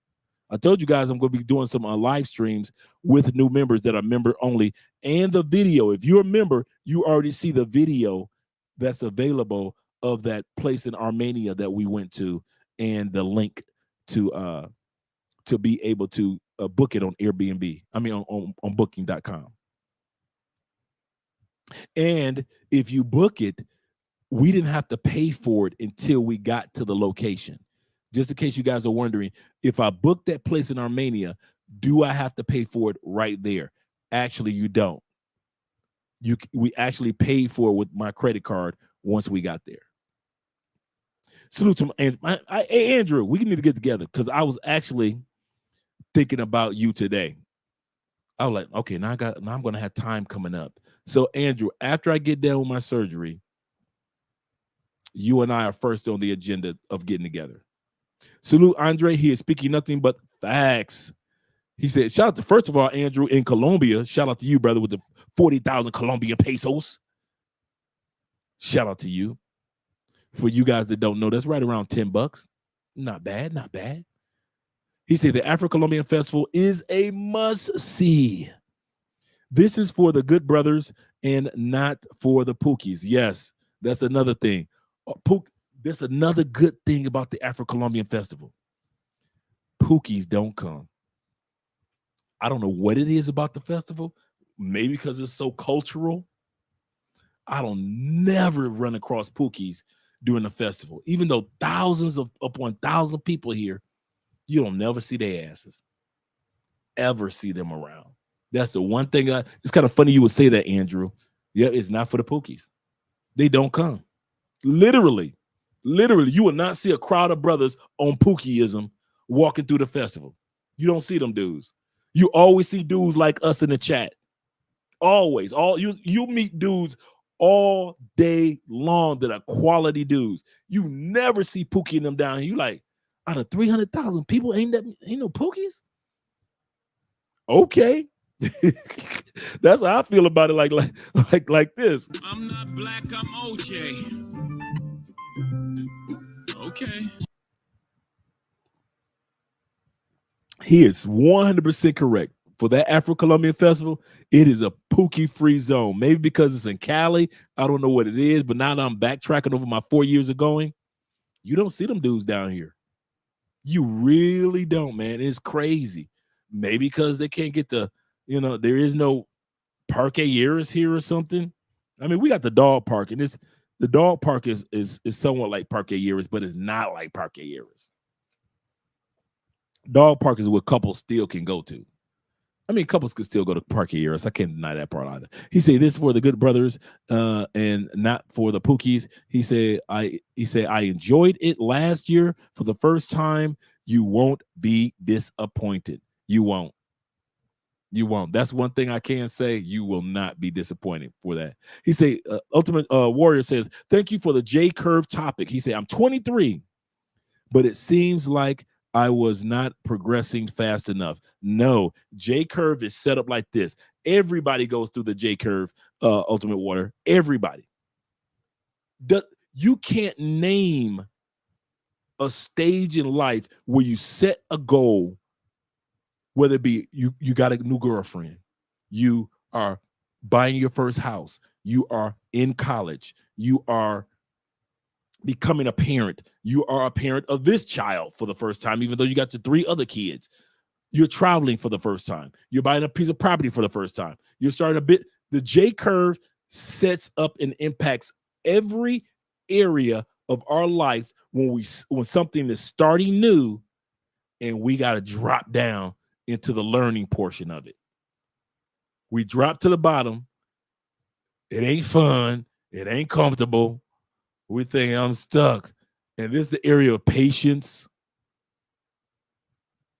Remember, guys, the first year and a half, Andrea and I were doing YouTube, we were making $400 a month. And it took us 6 months to get to $400 a month. $400. If y'all knew the cameras off stories. Now, we weren't struggling. Don't get me wrong. I had money saved to the side. But if you knew the cameras off things that we had to do to get this channel going. I remember I'm back in the States. I got to go back to the States to take care of some business real quick, right? And I'm staying at my boy's spot because my boy was like, man, why rent an apartment or a hotel room? You can stay with me, dog. I am literally doing our live streams in kiddie chairs. I'm talking about, with the kiddie table. I'm literally putting my camera up in front of the kiddie table. My 6'3" butt is in some little chairs, and I'm doing live streams, interviewing people. I'm doing shows with Andrea. We're keeping the show going while I'm in the States. My boy sitting back watching. He sat there and watched me for 4 months. It was like, brother, you are determined with. We got our 1,000th subscribers, our thousandth subscriber. Hope I said that correctly. While I was still in the States. Dude, I was determined that this was going to go.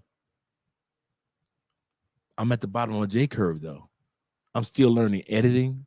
I'm still learning different software out there. I'm still learning how to interview people. I'm at the bottom. I got to be patient. It's been a year and a half. We only make it $400 a month. I'm working online for somebody. I got my savings, but I'm still at the bottom of J curve. And I knew that if I stayed at the bottom and I was patient with my life, it would take off. And Ace kept telling me, he said, Dre, all it takes is one video. And I was like, sure, Ace. But I ain't believe him.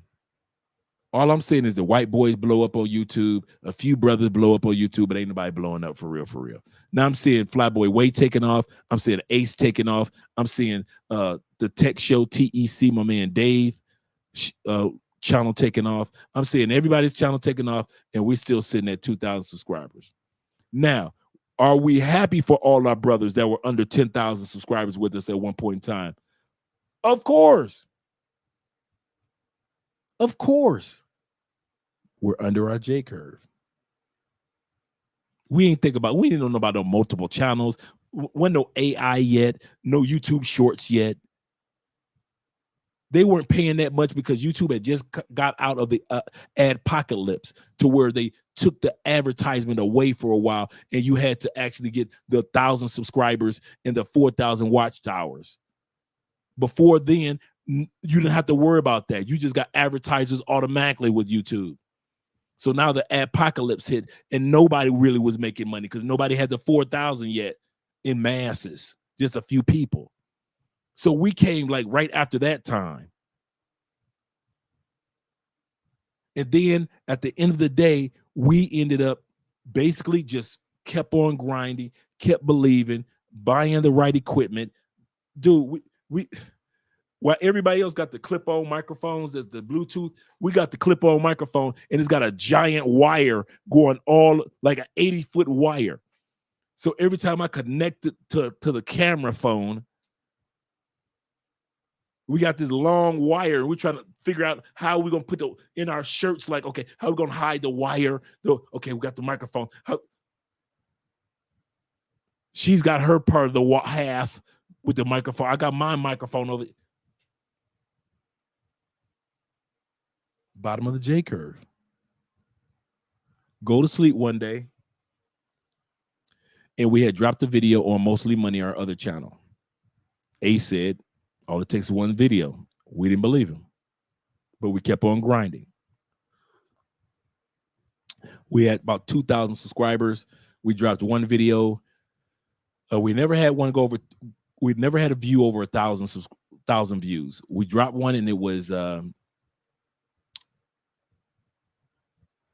2,000 views, and we dropped it on expats that didn't know if they were getting stimulus checks or not. I'm an expat, so I talked about it. So we were excited. We got 2,000 views, and the next video we dropped got 20,000 views. I said, we're going to do 5 videos on these. Let's see what it does. And we got 20,000 views. We're like, what? 20,000 views? Wow. Okay, cool. God is good. We wasn't counting money or none of that.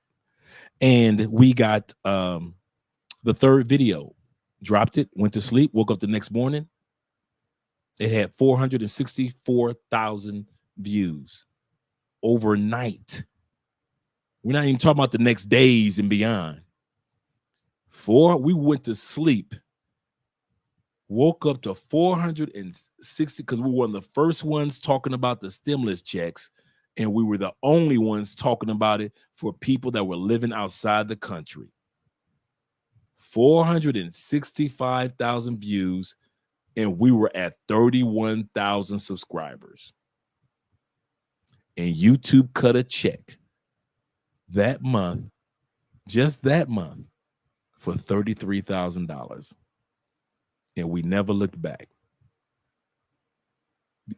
we rode the J curve, the bottom of our. And I'm gonna tell you something. In all sincerity, I still, even though we got the plaque, that's how we got the 100,000. Now we had 126,000 on that one channel. Because technology is changing so much and software is changing so fast for YouTube, I'm still at the bottom of the J, patiently looking to go up. I remember Anton Daniels on his show. He was like, Andre and Andrea Love Crossing Borders is about to be the next big thing. He said, and I mean that. He said, they're about to be the next big thing. He said, that's why I did the interview with them. That's why Angry Man did the interview, because he's like, listen, we've been watching what you guys have been doing, whether you notice what we're doing or not. Now, he didn't say that verbatim, but Angry Man has always been very supportive of us over the last, I would say last 6 months to a year. Why? We riding at the bottom of our J curve, and they see that that dude is being patient. He's not trying to just do reaction videos only. He's not trying to sugarcoat it. He's not trying to pretend like it's not hard work when the cameras are off with YouTube. Andre and Andrea are putting in the work like we did when we first started in 2017, 18, meaning Angry Man and Anton Daniels and Kevin Samuels and Obsidian Ali and O'Shea Duke Jackson, them 2015, 16 brothers. Who else? Roberto Blake. All those brothers back then.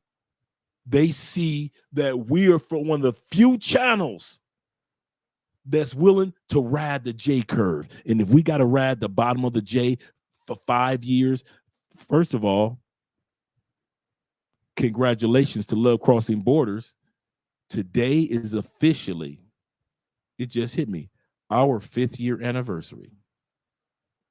We are officially 5 years old today. It just hit me. I just looked at the date. I thought it was yesterday, but it's actually today. We're actually 5 years old today. And we're still at the bottom of the J. You see where I'm going with that? Life, when you get your passport, you're going to start off and you're going to hit the bottom. That's my point, telling you our story. When you first get started, you're going to go and drop into your J. You come to Colombia, you don't know which grocery store is the grocery store, which grocery store, right? You're going to have to learn that. You're going to have to figure out what side of what city you want to be in. You have to learn that. Do you want to get a vehicle, or do you want to just go ahead like we did for 3 years and just ride Ubers and taxis? And sometimes even rode the bus. Do you want to do that?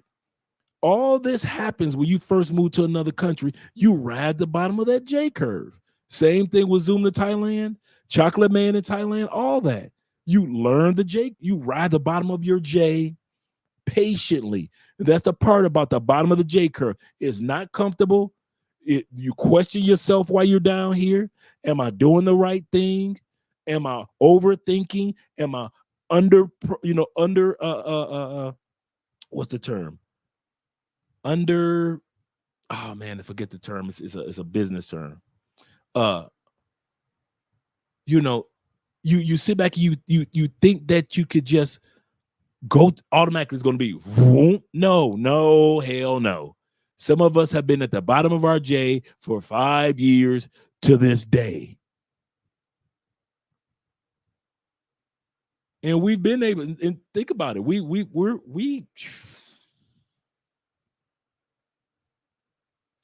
been able to be blessed to, we've been up there. We've been blessed. We're really in the 1% of the 1% of the 1%ers when it comes to YouTube, as far as you could do this as a lifestyle, as far as a business, as far as IRS say, we want our part too. And that's why I'm glad we'll get all the tax breaks. but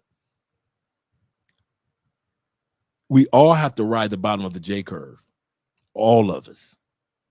And that's how you get that new life that I was telling you guys about. Shout out to my man, Ultimate Warrior. Man, and I'm jealous. You know what the fuck I was doing at 23? I'm getting locked up in the feds at 23. I'm looking at you, Austin. Man, there's another young couple on Instagram on TikTok that I follow. They literally, a black couple, literally after college graduation, didn't miss a beat, moved to Bali. They got online, they say we graduated, check. You got an online job, girl? Check. I got an online job. Let's move. And this young couple, I don't even think they're 23 yet. I don't even think they 20-something yet. I think they're like 21, 22. And they've been to Bali for over the last year. They got man, you think I'm not about to set up an interview with them? Man, when I was your age, man, I was out there on unkery. Man, feds kicking in my door at your age. Man, I wish I was thinking like you guys, man. Now, that's one area. Hats off to you brothers, man. I kid you not. You brothers and sisters that's doing it while you young. Some of us had to wait till we were 50, but we made it to the party anyway. But for you guys that's walking into the party in your 20s, I ain't mad. Shout out to Chopper Pa TV. Chopper Pa moved to Colombia in his late 20s and Brazil in his late 20s. And before he hit 30, still got his degree, got his BA while he was online doing his classes while living in Brazil. I ain't mad at you, young people. I ain't mad at you at all. Because damn it, boy, I wish I'd have thought about what? If I had a passport and I was 23, 29, 27, 25, like Austin's about to be next month, man, please.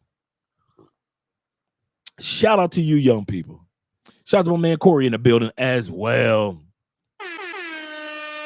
with the $10 super sticker. Shout out to you, brother. Yeah, it's our anniversary, man. Shout out to Love Crossing Borders.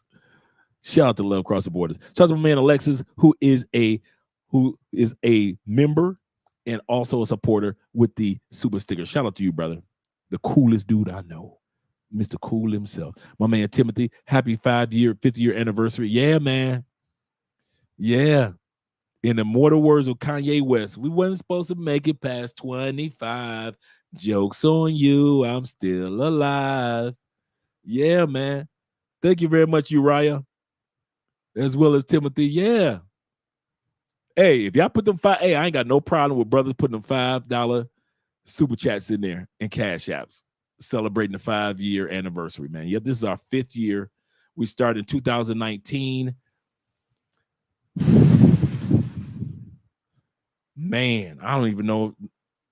Do we have access to that original video? Yeah, we still have access to the original video. Man, dude. Love Crossing Borders has come a long way. Voices echoing off the walls. Let's see. Andrea will kill me for showing you guys the original video, but I'm going to try to pull it up a little later on. The next thing that your passport will do for you, it will open up doors of opportunity that you never knew were there. I want to say this again. Your passport is going to open up doors of opportunity that you never knew were even there. That's how important your passport is. You will have the opportunity of not just employment or jobs or connections. You will have the opportunity to discover superpowers that you have that you don't need in the States. I'm just talking to my American/Canadian brothers.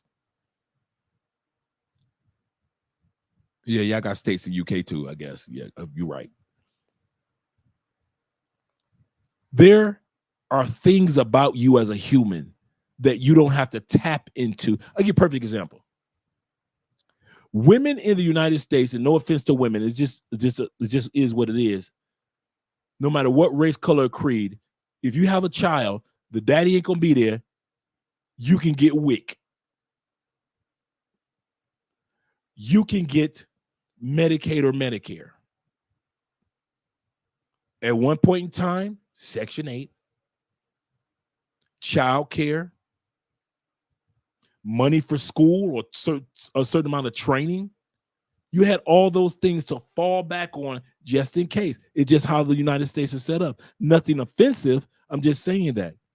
What if you didn't have those things? Like most women around the world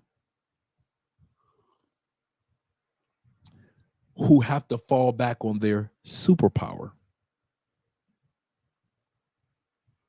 The ability to accomplish when they thought that they would not be able to accomplish it. The ability to accomplish the unaccomplishable.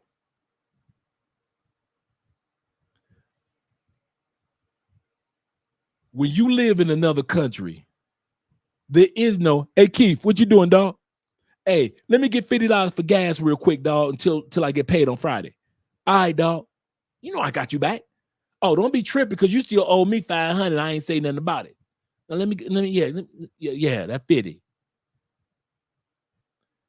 Ain't no Keith when you live in another country. It's just you. Now you got your other brethren here to support you just in case emergencies happen. If emergencies happen, we make sure that we well taken care of so you ain't got to go back to the States and get no money. We got your back. But as far as when it comes to developing and growing, in this case, as a man or a woman, as an expat on your own, it will amaze you how much talent is in you, skills, networking ability. I'll give you a perfect example. Some of you dudes, even though you've done way better than me, you did not even know that you had the ability to learn another language, did you? Your tail got that passport and went to a Latin country or a Portuguese country or an Asian country. Boy, you picking up that Thai fast, aren't you? You picking up that Espanol rapido. You picking up that Portuguese like it's nothing. Your superpower that you wouldn't have discovered while you're still in the States. Maybe a few of us would have discovered our ability to learn different languages, but 99% of us would have never tapped into that part. Culture awareness. Your other superpower, some of you spent your whole life, 99% of the people that you interact with outside of your job on a daily basis are people of your own race. Stop me when I'm lying. It's a lot of y'all that even though you in your 40s, most of the people that you deal with outside of work are black folk. White folk, same thing for you. Latin brothers, it's the same thing. I'm saying the same thing to you. Outside of your job, once you leave your coworkers, you go back to your home and your area is all mainly Latin folk. White people, same thing for you. And then you move to another country and you discover a superpower that you never knew you had, the ability to relate to other cultures with ease. You didn't even know that you got along with black people. Ask my man, Professor. White dude that not only lived in Colombia, lived in the blackest area of Colombia for years, in Choco, a whole state of nothing but black people. Could you imagine being the only white dude in a 60, 70, 80-mile radius of nothing but brothers and sisters? Now he lives in Mexico and doing great things there. But he discovered his superpower. that he may not have ever discovered. Now, mind you, Professor was in the military and things like that, so he discovered that about. But what I'm saying about himself, but what I'm saying, us mere mortals, us average people, some of y'all gonna live and die, and they gonna know nothing but brothers and sisters. And some of y'all think that's okay. You'll never truly understand white Europeans, not American Europeans, but Europeans from Europe. Why? You ain't never been to Europe, so you ain't never had to relate to them in their plights. You ain't had to relate to brothers in other countries. You only know brothers in your country. So you think you know brothers, huh? You really think you know brothers with that measly 400 million, 350 million people in the United States. Only 13% of them are brothers. And you think you know brothers, huh? Because you, of that measly 4% of the world, I'm going to say that again. The United States population only makes up 4% of the planet, bruh, as far as population. You think you know black people, huh? Can't nobody tell you nothing about your people, huh? FBA for life, Foundational Black Americans for life, baby. You don't know about black people until you start using your passport and discover all these other black people that can relate to the plight that you've gone through. Your superpower. You discover you have superpowers to relate to so many different cultures. Some of y'all have never been around Latin people in your life. Why? You from Denver. Dakotas. You ain't from Texas and Florida and LA and New York.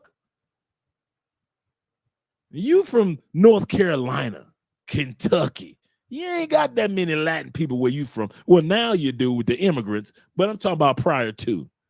But once you got your passport, you discovered that you can relate to Latin people in other countries just as easily as you relate to black people in your own home country. You have superpowers. And you'll never see them as long as you're still stuck in the States or in Canada or in UK or in Australia or any westernized country. You'll never discover those abilities about yourself to start a business and push it through online. Some of you dudes would have never started IT careers with Theo Wolf if it wasn't for your passport and exploring the world. And now you're like, how can I get out of here for good? And all of a sudden you start joining and getting certifications for this and certifications for that. And now you're working online.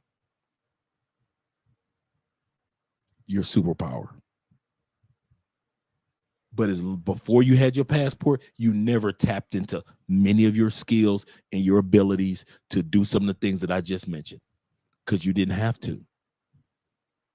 You didn't have to. Your home country makes it comfortable enough to where you don't have to use your superpowers.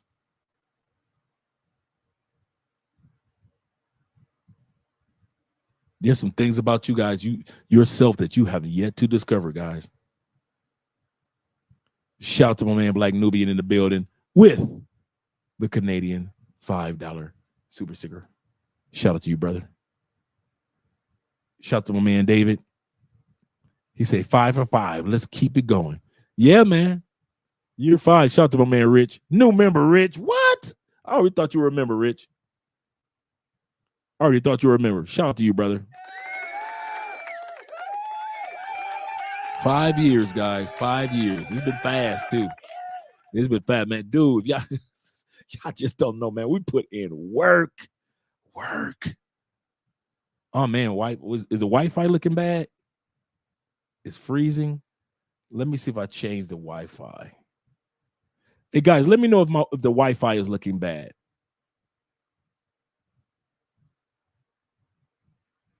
Let me know if the Wi-Fi is looking bad. Let me scroll down to the bottom.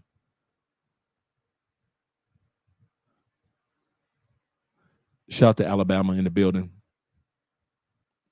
Let me make sure that the Wi-Fi is not looking. Oh, that's looking. Ugh, that's looking bad. Let me Let me change the routers. Let me see if that helps.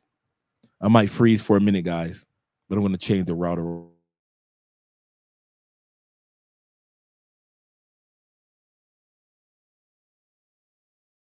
It's going to take a few moments for it to kick in. Oh, I didn't know it was looking that bad.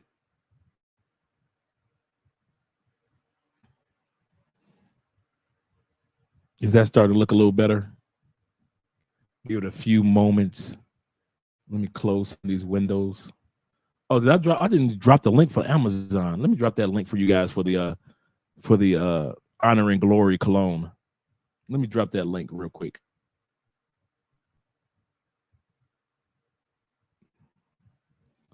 That's that cologne that I just presented. That's really, really good, a really smooth cologne. Honor and Glory. Honor and Glory. Really good one. And if you're looking for the name, it's at the bottom right here. Honor and Glory.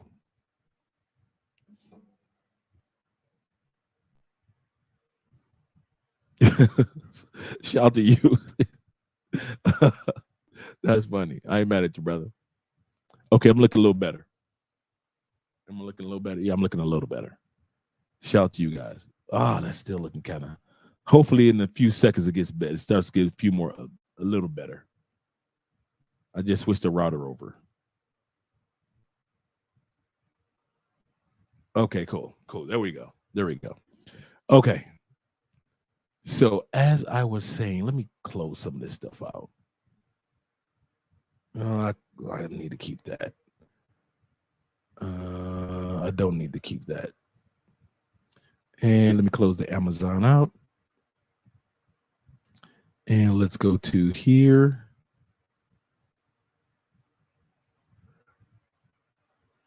And shout out to all 92 people in here watching right now. The next one is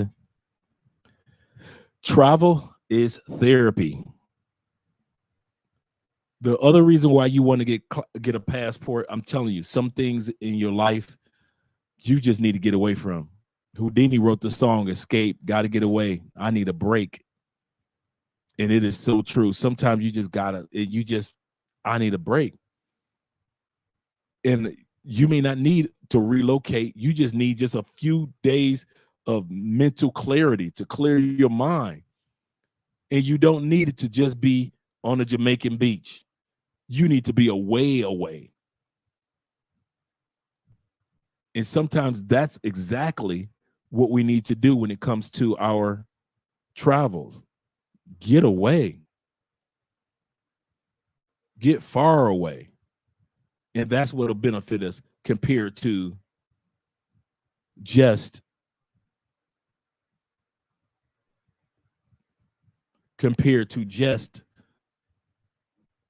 going to our local bar and having a beer.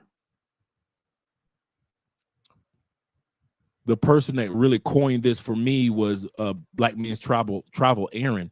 You know, he got his t-shirts that says travel is therapy. It really is. It's extremely therapeutic. Extremely therapeutic. And I can admit to myself that if it wasn't for travel, and I mean it from the bottom of my heart, I don't know where I would be mentally. Would I be a person that would be easily distracted mentally? If I was still in the States, would I be a person that have a negative energy that's going on in the States right now between men and women mentally? Would I be stressed out because of my job and my boss getting on my last nerve mentally? Would I still be a whoremonger mentally? There's a lot of things that I've been delivered from, praise the Lord, that I've been delivered from because of my passport. The Andre that you guys see today, as far as in a happy, stable relationship, that wasn't in the States. I had to go to therapy, but like actual therapy, to find out what was going on, because I'm like, I'm out here and I can't be faithful to nobody. What is going on? What is going on? Mentally.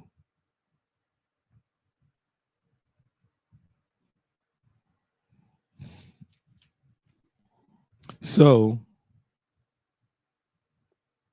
what ended up happening is, in many of our cases, we don't want to admit to ourselves that we had to use travel for therapy. There is nothing wrong with using travel for therapy.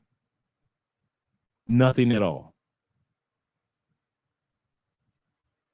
And I'll say that again. Nothing at all is wrong if you want to use travel for therapy. Because you could take your life to the next level once you start to get your mind clear of certain things. And you're like, okay, now I could think clearly. You know, I can see clearly now that the rain is gone type of feeling.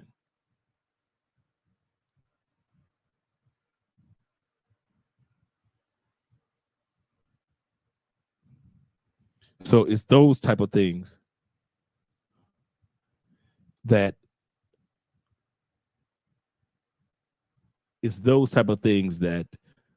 individuals have to realize, that if you're going to be a traveler, some of it is therapeutic for you. Let's go to the next one. Sometimes you feel like your mind ain't gonna be right while you're still in the States. Sometimes you just gotta get away, man.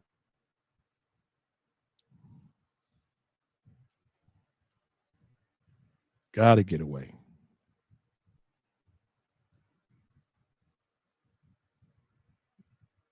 Let's see. Let us see. I'm pulling something up real quick. Thank you guys for your patience.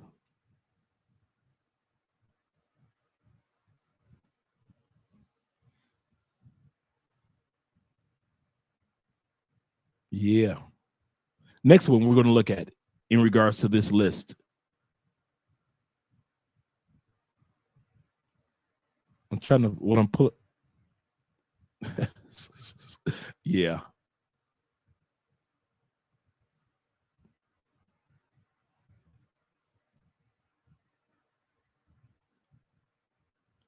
Let me pull something up for us real quick that I'm looking at.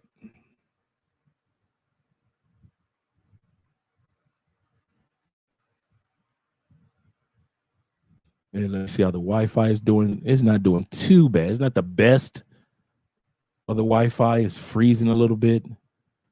Oh, that's bad.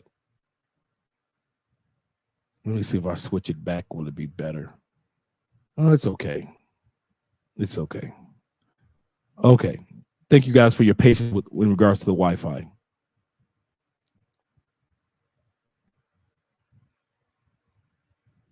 He said they break free mentally, and 2 weeks later, you melt down, fight for fight, stay or go, happens to everyone. Absolutely correct. Shout out to my member. I didn't know Professor was even in here. I was just talking about you, brother. I didn't know Professor was in here. Shout out to you, man. You will go through it. You will go through those moments of, am I making the right decision to even travel to another country? Man, boy, if I could easily say travel saved my life. Not that I was going to do something bad, but it saved me from being content, comfortable, melancholy. Though I was making 80,000 a year, like 87. I had the big house, the big car. Man, I was not freaking happy. All the women, I'm living in Florida, the beach life.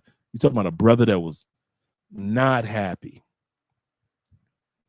And I've never looked back when it came to once I traveled. And then I realized I wasn't created to just live in the United States. And some of us are created or born in the United States, but you were not created to only, I'll say that again, to only live in the United States.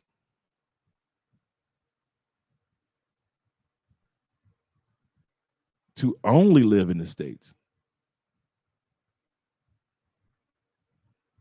This is what I was looking for. This was Andrea and Andrea.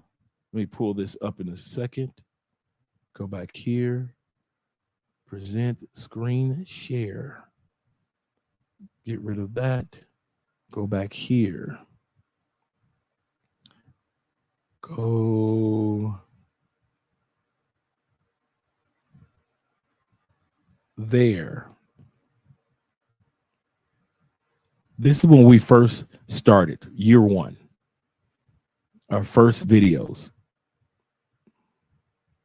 And yep, Mac, you're correct. The new American dream is to leave. And this is us 5 years ago when we first started YouTube. You could tell Andrea looks completely different. I look completely different. I'm just going to play the video, just a little bit of it, not all of it. It's a 30-minute video, but just going to play some of it to let you guys see where we were at that time period. Okay, so you just delete that clip. Oh, this is going to bloopers, baby. Oh, this blooper worthy. Ya, miles. Ser novios y vivir Only- juntos o casarse son cosas muy distintas. Muy Distintas. Andrea looks completely different. You're a boyfriend and girlfriend, now you're living together, get married, it's hell different. Hey guys, once again we're back. I'm Andre, I'm Andrea. and we are You notice Crossing Borders. no microphones, voices bouncing off the wall. Or outfits, of course, because we're recording 2 See, videos they won't know together. that. They won't know that. Alright, cool. Because I'll drop one video one day and then maybe 2 weeks later when I drop the other video. That's how it works. So Doesn't they matter. don't know part two. Okay, so you just delete that clip. Oh, this is going to bloopers, baby. Oh, this blooper worthy. Yeah, he looks so sexy right now, so that was decided to do the video. This is blooper worthy. I love this t-shirt, this shirt. Button down, yeah, shirt, button down shirt. And he This is in. supposed to get a This is right after we got monetized in November. When I got ready to move over here. Martin and Gina, yeah, for real. She was like, you about to what? I said, yeah. We all start off the same. Yeah, you need Yeah, that. you need that shirt. Bring that shirt with you. Yeah, I was there. Yeah, definitely. All the But way with Andrew with his, when he's wearing I this. still have that shirt. That's still one of Andre's favorite shirts. I yeah, know. she notices the women. Mhm. See, I kind of sit back and chill, and I notice the men checking her out. So. Mhm. Andre, you are so real, Detroit. But hey, You guys, keep it we're real, glad that you're yeah. back with us. We're glad that you're having a wonderful. We hope that you're having a wonderful Yeah. day. You're having a wonderful week. Yeah. We have a topic for you. It is all about you, especially when it comes to any relationship. Now, as you well know, we are in an interracial, international relationship. Yes. And so we're here in Cali, Colombia. Oh, yeah. Yeah, we're not in the States. No, not Some not in the people think States. that I'm in the States. I'm not in the States. All right, we're in Cali. I decided to move here. I love Yeah. it here. So, yeah, and a lot of that happens. Quite often people think that the person from Latin descent or another country automatically wants to move to No the United microphones, States, and that's voices not just necessarily bouncing true off the at walls. all. Or people assume that American citizens won't move out of their own country. Well, I'm living proof, and all the other people that I've met here in Cali are living proof. There are a lot of Americans that enjoy living in other parts of the world, Oh, but yeah. yet we're still American citizens. God bless America. Yeah. Okay, on to our topic. Today's topic is all about do not lose you in us. It's all about keeping your individuality while you're still in a relationship. A lot of times people are so easy to jail Andrea and I together. It's Andrea and Andrea. Well, yeah, there's moments where it's just Andrea and moments where it's just Andrea. When it comes to your relationship, you don't want to lose you when it comes to being in a situation where you are in love, you're happy, you got the right person. No teeth but you done. find yourself I just disappearing noticed that. slowly, I had a gap in my teeth at that time period. to make the other person happy. No We don't have to do veneers. that. We're going to talk about a few things that you want to hold on to when it comes to not losing you and us. Okay, we're going to stop that right there. But I just want to let you guys see just a little bit of, you know, who we were back then with no microphones. I know, right? You caught that shirt. Shout out to you. That's one of the clothing brands down here. Yes, sir. Yep. Now we've come such a long. Now you see us completely different, even though we're in the same room. We're in the same room. Now we got a couch right here that you guys can't see. We got a couch right here where we just sit and chill and just we got the printer, got the whole studio, and so it's completely different. But we just want to say that we appreciate that you guys who have been with us over the last few years, the last year, last few months, as well as the guys that were with us, day one guys. So shout out, that true metamorphosis. Yes, it has taken place. Yes, we didn't know anything about lights. We didn't know anything about backlights. We didn't know nothing about this. The neon light. We didn't know anything about the camera angles. Oh, dude, all we had was just a camera, set it up, and our voices are bouncing off the wall because we had no microphones. So now to see us today is completely different. Completely different channel. Shout out to you guys. Let me get back to the list real quick. The next thing that you're going to get from having your passport and using it, you'll see the world from a different perspective. I know that our brother Professor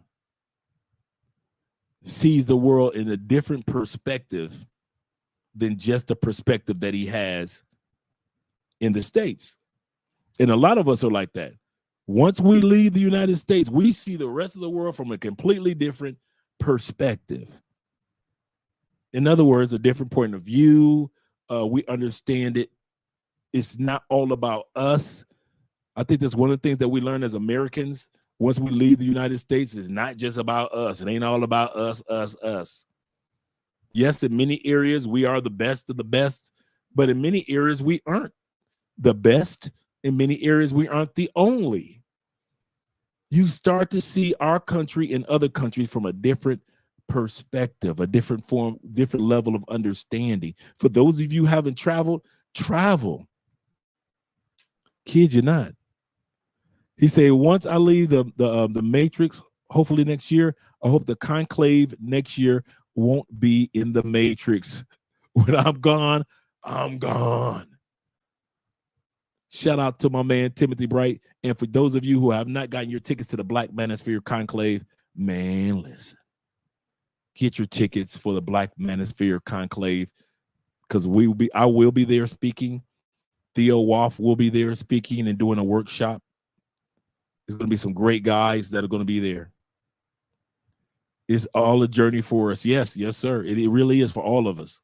All of us, man. And the reason why Andrea and I are so transparent when it comes to encouraging you and especially telling my story of this journey, because we want you guys to know it is a journey. It is no just add water and I'm automatically here in Colombia or whatever country you want to be in. The other thing is you hold no loyalty as a loyalist to locations. If you just sat back and you saw, and I'm a Brofe, I'm going to be talking about you all night, so be ready for it, brother. Professor, if you would have saw him while he was in Colombia, you would have said he's trying to be a Colombian. Because I get that all the time. Because I lived here long enough, people think he's just trying to be a Colombian. I do. I am a year and a half away from my citizenship. You damn right I'm trying to be Colombian. But this is not the only country I'm trying to be. Our next country, I'm trying to be a part of that country too. As a man with a passport, you get the chance to see it in a different perspective. Only guys that travel for vacation or people that are back home in the States always say, you just trying to be Colombian. You damn right. Why? I've put the time in. I did what needed to be done.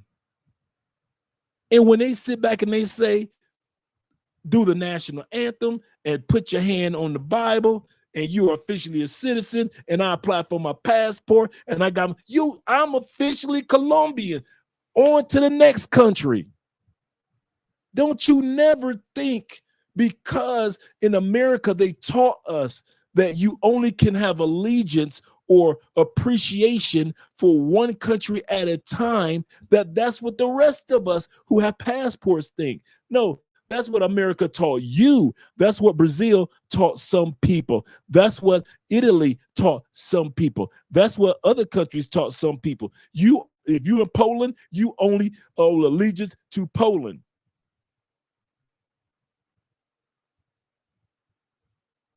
I owe allegiance to a planet called Earth. That's who I owe allegiance to. I have appreciation for a planet called Earth. That's who I owe an allegiance to.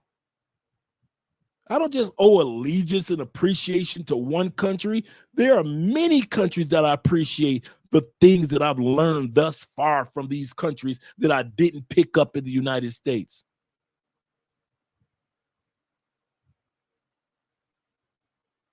Some of y'all don't want to admit that you learned how to be a better man when you went to other countries and watched how other men act. Oh, they don't take that here? You get back to the United States like, I don't take that no more. Why you don't take this? Because, I just left Brazil and they men don't take that.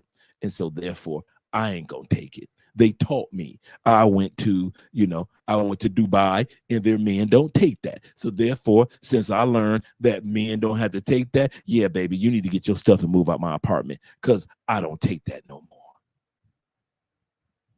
You learn parts of your manhood that you never knew existed because you went to somewhere else and just watched. You didn't interrupt. You just watched, man.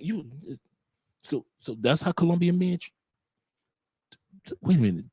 He talking to a woman that's a 9, and he talking to her like she's a 3.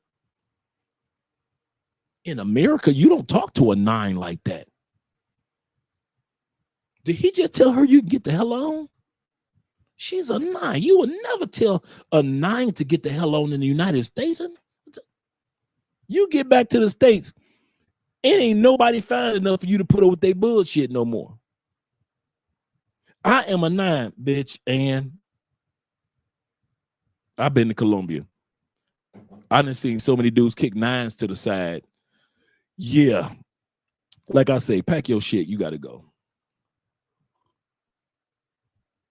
You got to go. I'm not saying you discover an air of arrogance. I'm saying shout out to my man Uriah. I'm looking forward to meeting you guys there too. Oh, Uriah doing it big. I'm saying that there's a form of manhood that you just sit back and you watch these other brothers in other countries representing. You like, shh, is that manhood? I never knew. I kid y'all not. Some of you guys heard me say this. I was dating a Brazilian chick. She owned restaurants in Brazil, 2 of them. And she said, Andre, I only have one problem with you. I said, what's up, baby? You don't know how to love. Now, I met her when I was in Florida in the States. I said, what? You don't know how to love. I say, how the hell? I don't know how to love. I know how to love. You can't tell me that I don't know how to love. Until I got to South America. And I see how they are touchy and feely and appreciative and how they're romantic and so forth and so forth. And they spend time together and equality and there's family units. And I was like, I guess I didn't know how to love.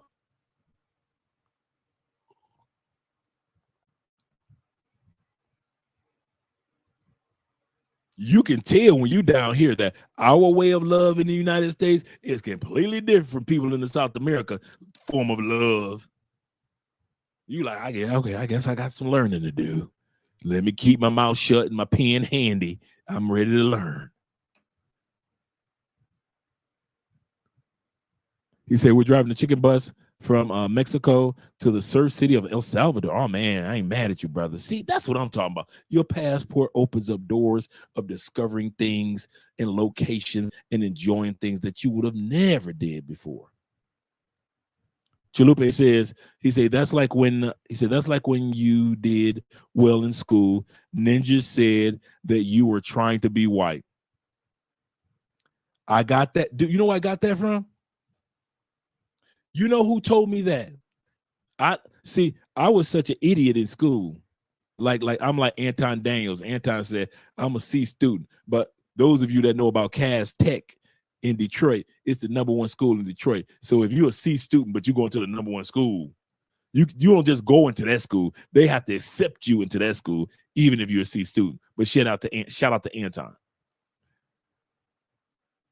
But when I was incarcerated, and I wasn't into gambling, I wasn't around them dudes that was messing with them boys. You know, Judge Mathis said just recently, he said 96% of all men that are incarcerated are into that homosexuality. They did survey and they found out that when men went into jail, they only had syphilis at 3%. But when they examined those men later on, as they were getting out, it was in the 96th percentile of men that have been incarcerated in my state, in which I was a judge for 25 years. 96% came out with syphilis. Therefore, they kind of use those calculations to figure that about 96% of men, in many cases ladies, that were incarcerated messed around with that homosexuality. And Anton played it, and I'm looking like, that's bullshit. Because I know many other Nation of Islam brothers, them brothers wasn't on that for nothing. My Sunni Muslim brothers, my Shiite Muslim brothers, let's go. Shout out to them dudes. 5%er brothers. Even the dudes that were Satanists, that believe and worship Satan. The Christian brothers, the brothers that was trying to get their education, because at that time period, you could still go to college and get your degree while you was in jail. Maybe in his state, but in the feds, everybody wasn't messing with them boys. I'll say it again. It was a pool of dudes that messed with them boys. The old retired dudes. There's a few of them creepy old dudes. But for the most part, them old dudes that was like in the feds and they was in their 60s and 70s, they wouldn't mess with no boys. They're just trying to live out the rest of their days. So I can't say 96% because I can name off at least 40% right off the top of my head, like I just did, that didn't even think about messing with no boys. And I was one of them. I was just one of those dudes that just focused on what I need to focus on. And because I did, guess what the brothers in the feds was telling me? You trying to be like the white man. You trying to get out of here and act like you gonna be somebody. You got a federal number. You ain't gonna, and you got a state number. You got state cases too. You ain't gonna never be nothing in life. You just like the rest of us. You might as well get you some dice and start gambling too. You might as well drink some of this hooch liquor that we just made. If you don't mess with them boys, you might as well, because your life ain't gonna never be nothing anyway. That's how dudes in the feds was talking. Because they didn't want to do shit with life. They thought that I wasn't going to do shit with my life. I spent 10 years focused on one day. I didn't think about what year it was. I didn't care about if it was year 97, 95. I didn't care about what songs those was out. Tupac, Biggie. I didn't care about watching Jerry Springer. I missed all that. While everybody else watching Jerry Springer, I would walk past the TV area in the recreation room, see everybody watching Jerry Springer. I got homework to do. Fuck a Jerry Springer. I see the dudes sitting up there with the headphones on, and the CDs just came out. So everybody got the CDs coming through into the prisons, and they listen to Biggie and Tupac. I'm listening to Les Brown, Brian Tracy, Tony Robbins, Jim Rome. At that time period, I didn't care nothing about a Tupac. I didn't care nothing about a Biggie. I can tell you about. I could care less about Wu-Tang Clan. See, I listen to all them now, years later, to see what you guys were saying, what made them great. Once again, I'm listening to them now and appreciating Pac, Biggie, Wu-Tang, Goody Mob now, because when I was in, I ain't had no time for them. I needed everybody who was going to be a part of who Andre was to prepare me for that one day, exit day. I spent 10 years preparing my life. I had put together a booklet. Kid y'all not, it had a resume in it. It had these programs that were out there to help people that were out that had just left incarceration, what they could do. Now, mind you, I didn't even know I had a $20,000 check waiting for me because my grandfather passed and had left me $20,000 the year that I got out. I didn't know about that. I didn't find out about that until like 3 months before I left out. Oh yeah, by the way, you got $20,000 waiting for you. What? And that's when 20,000 was 20,000. I literally, I walked up out, you'd have thought I had a briefcase. And there were many that thought like me. And we helped each other out with homework. And then there were the dudes that were the dudes that were the multimillionaires in real estate, but they got caught up with taxes. Guess what they were doing? They were teaching us stock options and how to buy real estate here, how to buy. Dude, it's some of the smartest people on the planet in the federal prisons. Man, some of the workshops and seminars that those dudes were given for free just to keep their skills on point. Bruh, motivational speakers were off in there. I don't see how they end up in there, but usually it's because of taxes. So they're going to be in there like 9 or 10 months. That's how I got turned on to All Mandigo books, the greatest salesman, the world's greatest salesman in the feds. That's how I got turned on to all these motivational speakers in the feds, and I listen to them to this day. Gotta ride the J curve. And because I was doing all that, and I started Toastmasters, public speaking, they allowed us to actually open up a branch of Toastmasters in the feds. You know what I didn't know? I'll tell you how naive I was to Toastmasters. Anybody that's ever been in Toastmasters, your first speech is what? The icebreaker. You talk about yourself. You talk about, what you do, where you're from, things like that. If you've ever been in Toastmasters, your first speech is the icebreaker. You don't have to be perfect. You're just telling about yourself. You know what I thought the icebreaker was? Because in the Black community, we never heard of Toastmasters. I stood up there and gave a 5-minute excellent speech on breaking ice. I talked about breaking ice in the Antarctic. I talked about breaking ice cubes. I talked about breaking ice when you're breaking ice on the ground because of it just snowed. I talked about black ice.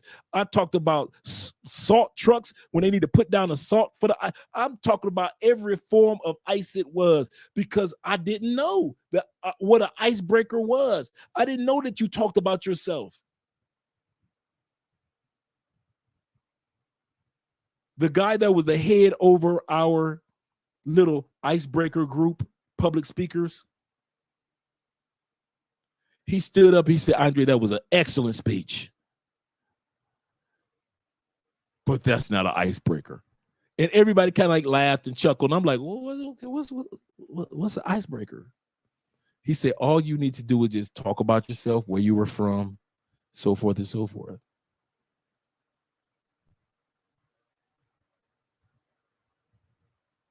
That is what I was doing with my J curve in the feds. Even though I was messing up, I wasn't giving up. So just in case you guys wonder when you hear those statistics, dudes mess around with boys in the feds, it was a bunch of us. We didn't even think like that. We didn't even move like that. We weren't in those areas. We weren't even in those circles. And I mean, if it's a compound of 2,000 people, and that means the prison, if that prison had 2,000 people on it, I could easily tell you that 600-700 of us wasn't messing with them boys. Just that it wasn't gambling. It wasn't doing drugs. We weren't fighting. We didn't cause a riot. I've never been a fight in the feds. I never been around. First of all, don't take your ass on the basketball court. That's first rule number one. Everybody knows where the fights start off. Basketball court. Why? You dunk on the dude. He's sensitive. Fight breaks out. Then his boy break into the fight. And then all of a sudden, they boys break into it. Now we got a riot. So everybody knew, stay away from the basketball court. Football fields. You talking about some talented dudes in the federal prisons that went to college football. Man, I did not know what the fuck speed was until I saw dudes in Florida running. I thought I knew speed from playing college football myself. Dude, I mean, watching college football myself, my bad. Watching college football. Man, I'm down in MCC Miami. No, not MCC Miami. I'm in Jessup, Georgia, where a lot of them Florida and Georgia boys are. And they decide to play football. They decided to create a little football league with like 4 teams. I ain't never seen that type of speed in my life.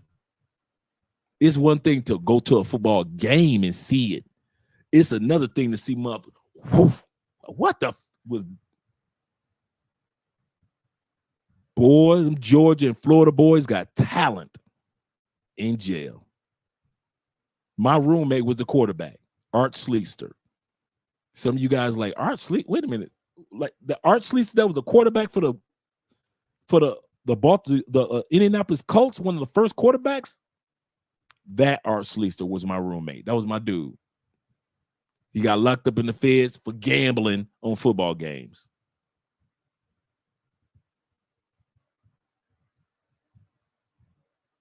He wasn't messing with no boys. There are a lot of us, man, that they will talk about us for progressing, and they will say, you trying to be like the white man. And you know what my answer became?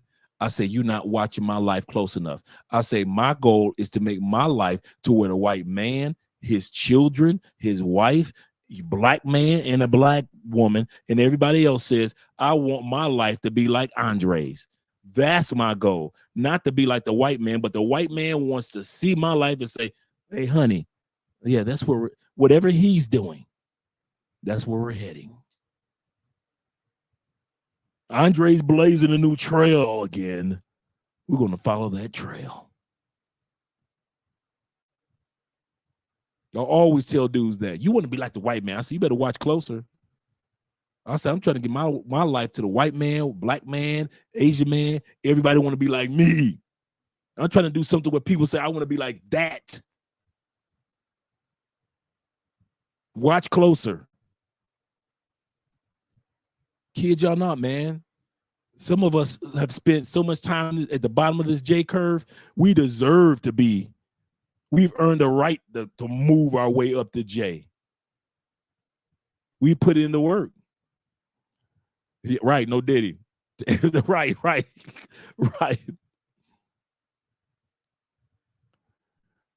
He said, "Oh, he said it went from coaching to barbershop talk." No, just a little bit, just to keep you guys. The reason why I tell my Fed stories and how I did it is because it takes the same level of focus for you to accomplish your goal to relocate to another country. It's easy to buy a ticket and vacation to another country. That's nothing. Get you a spot to stay in, check. Find out where the restaurants are, check. Where are the ladies? Check. Get you a flight ticket, check. That's basically it. Other than a few little things here, making sure you got your money on track, blah, blah, blah. Got your passport. It's easy. When it's time to relocate, okay, let's talk now. Now you got to put in some work. How you going to make your money? Oh, you got money? Okay, cool.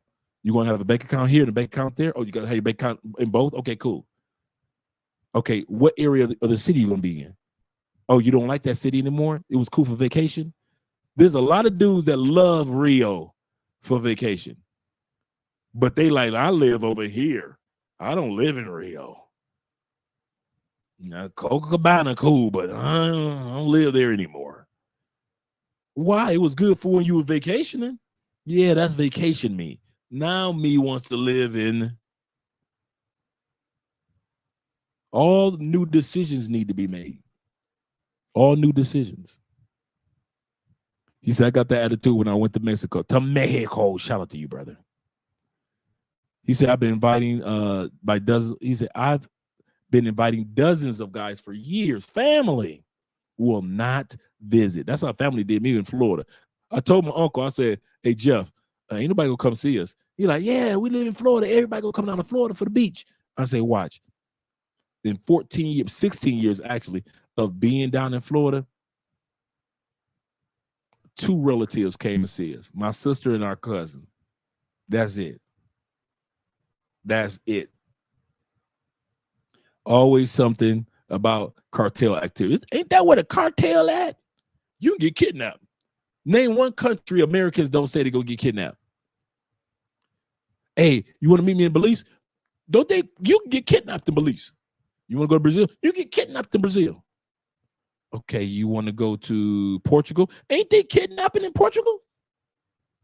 You want to go to the island of Dominica? No, I heard Dominica, they kidnapping.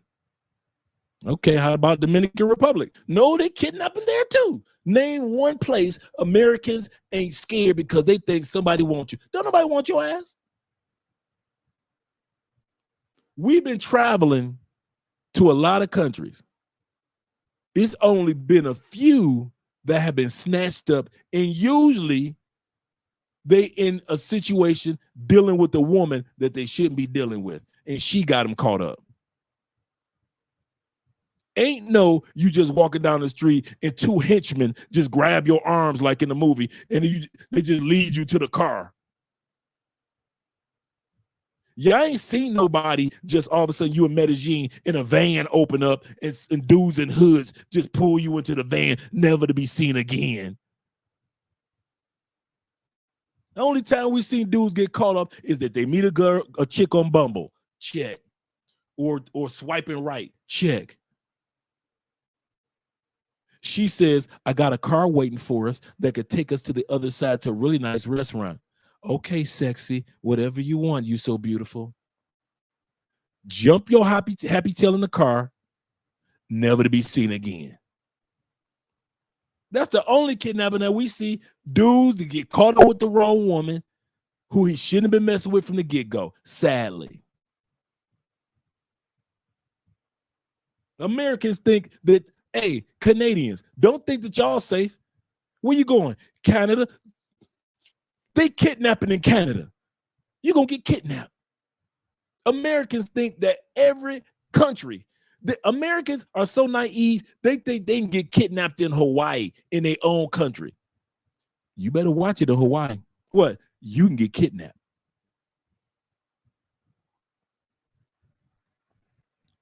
I swear, Americans scared of everything. Everything, y'all, yes, I said our people are everyday mere mortals. I'm not talking about you military brothers that have been trained for stuff. I'm talking about average, everyday Americans that ain't never been to no jujitsu or Thai class, nothing, no taekwondo, none of that. Average American without your artillery is paranoid of everything. We have been programmed to be paranoid of actually landing in another country. Don't go to Dubai. Well, they kidnapped in Dubai.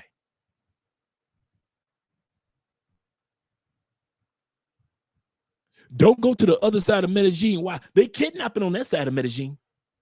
So we need to all stay in Parque Lleras in El Poblado. Why? Because they don't do that here in this little cluster, like a bunch of bees just buzzing in El Poblado. Y'all funny, man. Y'all need to stop that one. Shout out to my man, Maman in the building. Hope I pronounced that correctly, Mr. Cook. He said, Andre, you come a long way. That's true, brother. I appreciate that. He said, I've tuned in long enough to remember that you were not wanting to be identified with anything but an American, and not seeing the need to learn Spanish, love the growth, respect. I do need to learn Spanish, bro. That y'all tired of me speaking English. Andrea's tired of me speaking. Yeah, she have her days when she, Andrea's kind of like, when it comes to my Spanish, she's like, I love you, but come on, dog. Her family's like, come on, dog. I'm tired of going to church, singing Spanish songs. And a lot of them are the same songs that we got in English, right? They just in Spanish. But not knowing all the words. So I'm wrong. I'm really 100% wrong when it comes to learning the Spanish part. I got survival Spanish. Like my Spanish, like I go to the doctor's office or go get get the car washed, go to the grocery store. I got run errands Spanish. Like if I need to run some errands, I'm good with that. Like if you guys say, hey, Dre, what you doing tomorrow? Nothing. Let's go to a restaurant. We good at any of the restaurants. We good. But to talk politics and really learn the culture and really get engulfed in Colombia like I really want to, and in this Spanish-speaking country like I want to, I really need to buckle down on my Spanish. And I ain't got a choice anyway, because in order to take the test, and the brother sent me the test a couple months ago.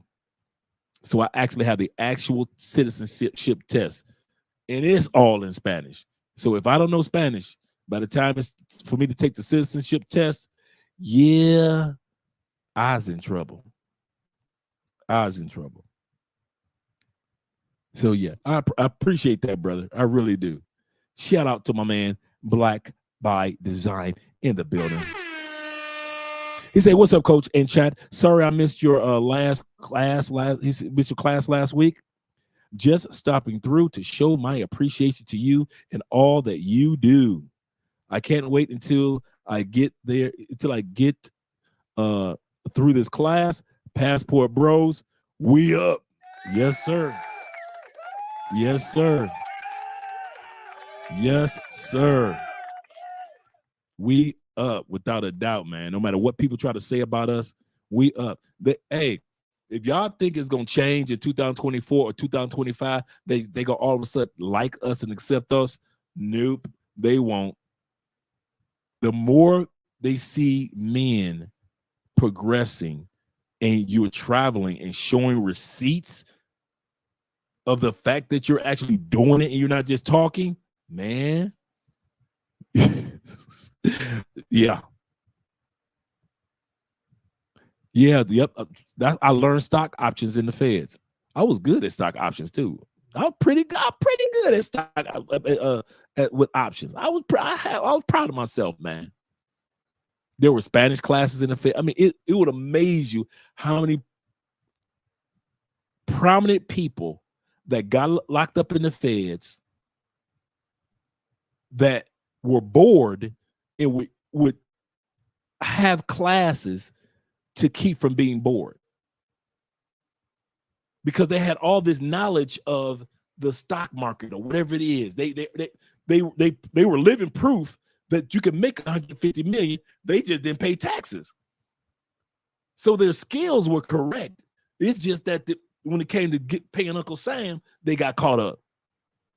So now you're in the feds with them, and you are literally sitting in class learning that where this will be a $3,000 workshop today.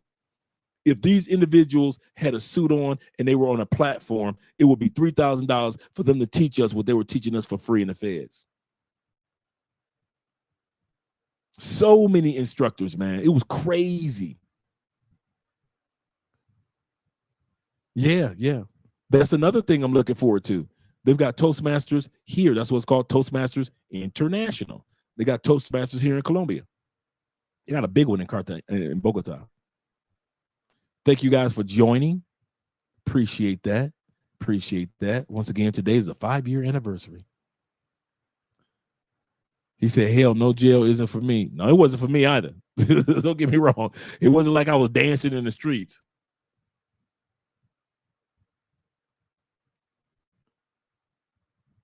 He said, having lived 15 years in Southeast Asia, he said, I can classify Americans into 2 categories: vets that are used to travel and adapted to the culture and food, and ordinary U.S. people who often cannot make it long time. That is so true. I just watched the video that Armand put out with Our Rich Journey. You know, that married couple and their kids. They've been living in Portugal for about the last 5 years, and he did the video on why do Americans leave Portugal. And one of the things he said was people often cannot make it long term. They either miss the United States, or they had misconceptions of living in another country. They thought every country is supposed to just cater to them like America, and they don't realize that most countries are. It's kind of funny. I know I'm going off the beaten path for a minute. It's kind of funny that America is like the opposite of most of the planet. How we drive, most of the planet drive bumper to bumper, motorcycles everywhere, kind of chaotic, right? Every country we've gone to, their driving is kind of like a controlled chaos. And then America, you go back home, everybody gives space. Everybody's kind of like a little, more. We have more road rage in the United States. You would think that in other countries, they'd be road raging all the time. In America, we road rage, and you're like, we ready to put out, plow. We drive the opposite way. When it comes to life, we're rush. The rest of the world, for the most part, they ain't in much of a rush. They sitting back enjoying life. Even the countries that are going through stress, they, it'll get greater later. America, like, we need it better now. We need it to be better now. He said various YouTubers are on YouTube where you can learn. Yes. Shout out to Roberto Blake. Shout out to, man, it's another one that I watch all the time. The white guys, man. Because they're part of vidIQ. Shout out to vidIQ. Oh, man, I'm having a brain cramp. But Roberto Blake, the brother, that's my dude. If you ever want to become better at a YouTuber, just Google Roberto Blake and just start with his videos from the last 3 years. Watch them all. It's not a one that's not going to make you a better YouTuber. I promise you. A lot of what we have learned is from YouTubers that do nothing but teach YouTubers. That's so true. So true. It makes you guys subscribe to Gale at Night. Definitely.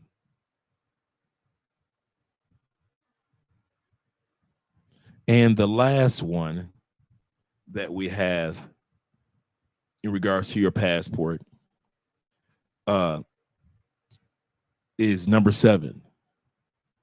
And number 7 is the relationships that you will establish. That's why I often say to guys that feel somewhat uncomfortable in the States when it comes to relationships.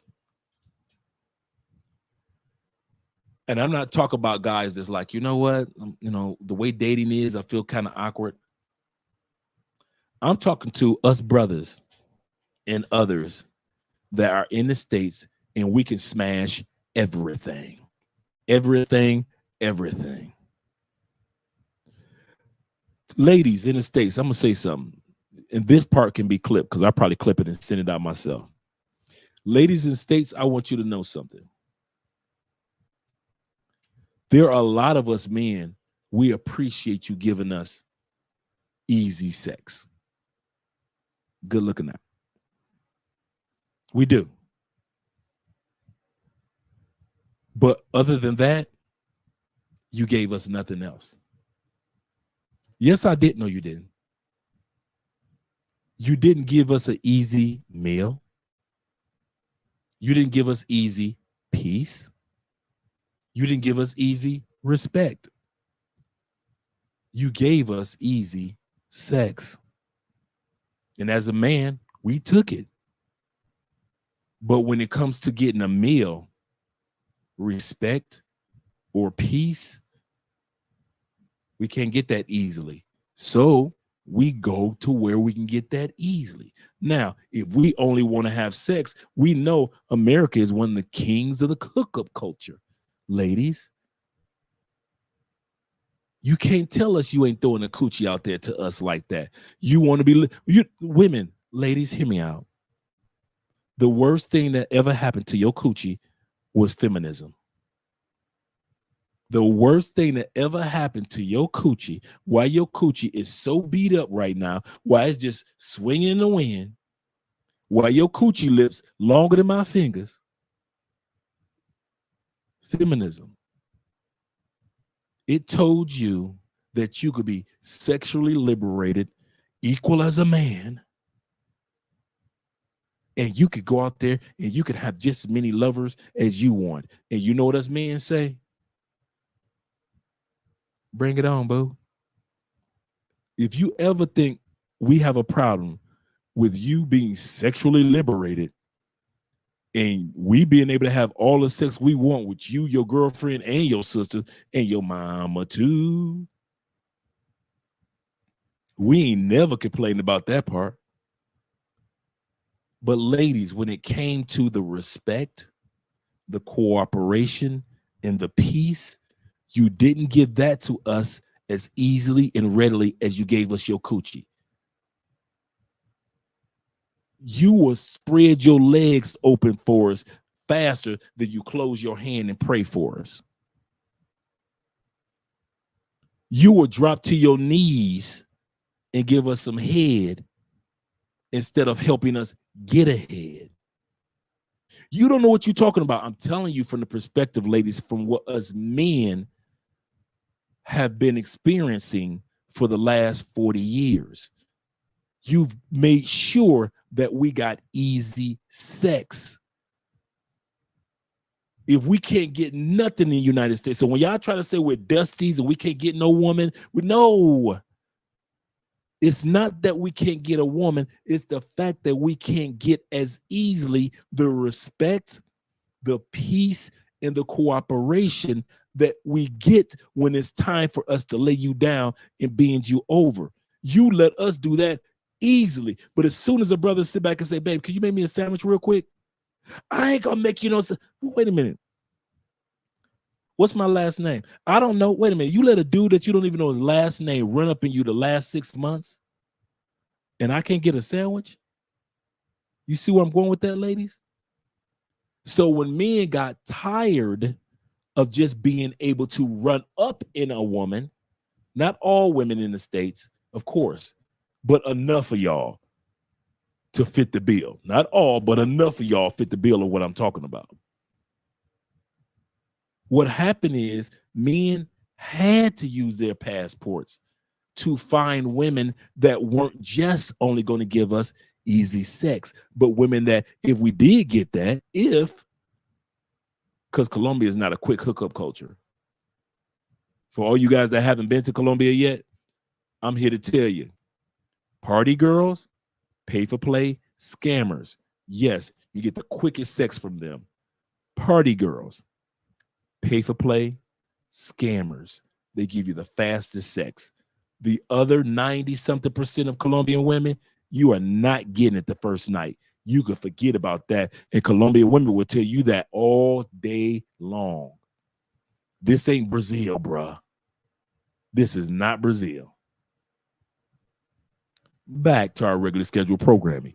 As I was saying to you ladies, men have to go to find women that are giving peace, cooperation, and respect as fast as you would give sex. You can complain about the passport bros all you want, but at the end of the day, that's what men are looking for. Fit, feminine, friendly, sex, sandwich, silence, and support. And you can't even do those things. And since you can't, and you haven't been raised to do those things in many cases, we go to countries where women have been raised to give us something other than sex. Feminism killed y'all. Why? Because it told you that you are free because you can open up your legs with the best of them. And men sat back and said, okay, deal. I'm not black, I'm OJ. Okay.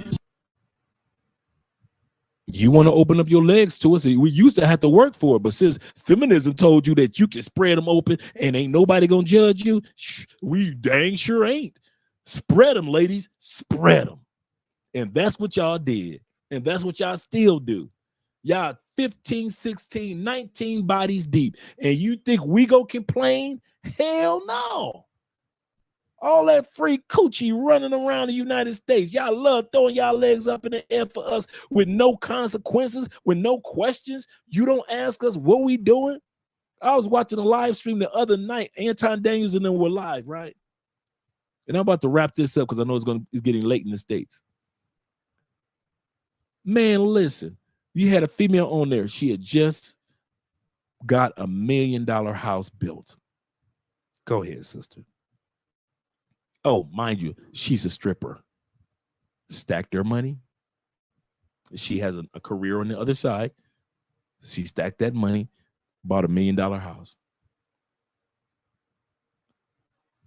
But then got mad because the guy that she was with, he wasn't ambitious enough. He was living in his mama house. He is in his 30s. I own $1 million house. How dare he be? I said, and he still got the pussy. I put in the comments, I was like, why you complaining when you still gave him the pussy? Men don't care when y'all sit back and say, y'all don't want us anymore. Did I smash you? That's all men care about, ladies. Was I able to smash you on the first or second night? Yes. Everything else is extra, boo. Sorry. If you tell me you're going to leave me, we're looking at you like, oh, can I have it one more time? No? Okay, just asking. Men do not care if you are a chick that you got it all rated. I'm a boss B. Did I smash you? Yeah, I won. You can leave me all you want. If I smashed you, I won. Every time. And so now, because you gave me sex so fast, so readily, so easy, and you didn't give me respect, cooperation, and peace as fast, I'm going to other women in other countries, and guess what you're watching them give me? Sex? Nope. We're getting that, without a doubt. Peace, cooperation, and respect as fast as they would give me sex. You see where I'm going with that, ladies? Women in Thailand are giving men peace, respect, and cooperation just as fast, if not faster, than they would give them sex. Whereas you ladies are giving us fast sex without peace, respect, and cooperation. Even if I live in my mama's basement, I can still smash you, even if you got $1 million house. That's how backwards and twisted your situation is in the States, ladies. And that's why men are getting their passports and relocating to establish, number 7, better relationships. Let's go back, guys, finish off this last part because we're at a little after 3 hours. And your boy running off at the mouth. Shout out to man Timothy. He said, how dare you talk about the queens? The queens? For real. Cooperation? How dare you use such a term, Andre? How dare you? Women in the States try to act like this. I'm stingy. I'm stingy with the puss. I do not give it up easily. You better back the fuck up out my face, goddammit. I'm from Detroit, Michigan. Don't play with me. They try to pretend like they're stingy with the puss.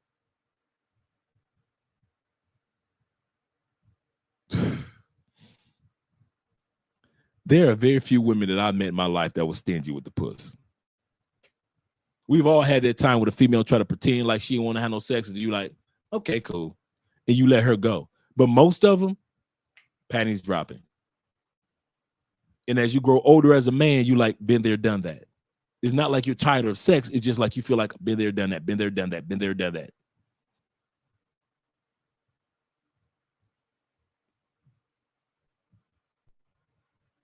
And then you go to another country and a young person, young lady that's 24, 29, 31 is doing all the things for you that you asked your people in this, your ladies in your home country to do. And they try to mask it with sex. Women realize your sexiness and sex could only take you so far with most men, whether it be us mere mortals or men that are of upper echelon. Sexiness and sex will only take you so far, so long with most men. And the wall is undefeated also.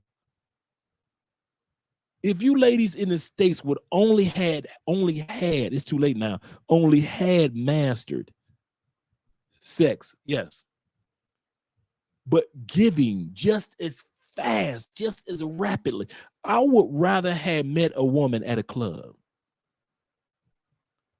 taking her out to dinner or breakfast afterwards. And after that, not just had the sex, but just as fast, she had given me respect. I noticed that she was giving me peace, and I noticed that she was giving me cooperation just as fast as she was spreading her legs open for me and her girlfriend to have fun with in that hotel room that night for a one-night stand. But it never happened. Some of you guys understand what I'm saying. For some of us, it just never happened. And that's why it's so easy to leave the States now, because you're like, oh, y'all can give me a sexiness and sex? Okay, what else? I'm not talking about what do you bring to the table. We're already telling you what we want at the table. Respect, cooperation, and peace. So we're already telling you what we want on the menu. Yes, yes, let me look down this menu. Yeah. You got any peace? Oh, you ain't got no peace? Okay. What about cooperation? Oh, it's still frozen. The cooperation is still frozen in the freeze. Oh, okay. I heard that y'all respect was top quality. That's why I came here, because y'all got respect. Oh, y'all sold out of all the respect? Looks like all y'all got on the menu is sexiness and sex.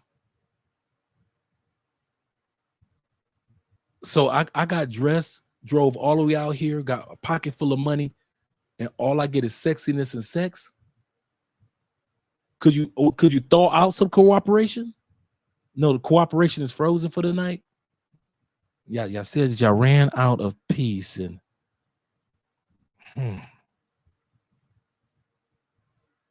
okay, since I'm here, just give me the sexiness and sex.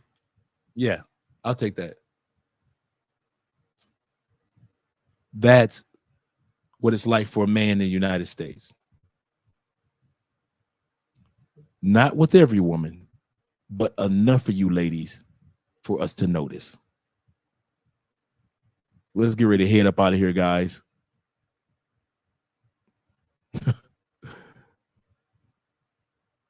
Yeah. Yeah, freezing. Darth, you are late, brethren. Late. The struggle order. Yes, sir. Yes, sir. Shout out to you, brothers. He said, that's why before I will never work here. That will never work here. These 304s love the D way too much. They do. If they don't give it to you, they will give it to the next man.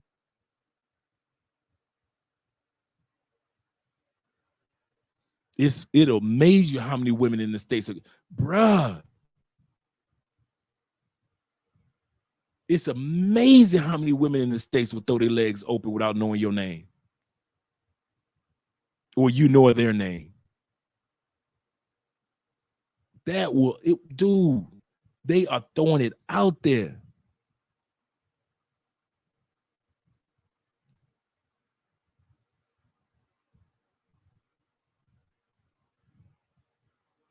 Crazy.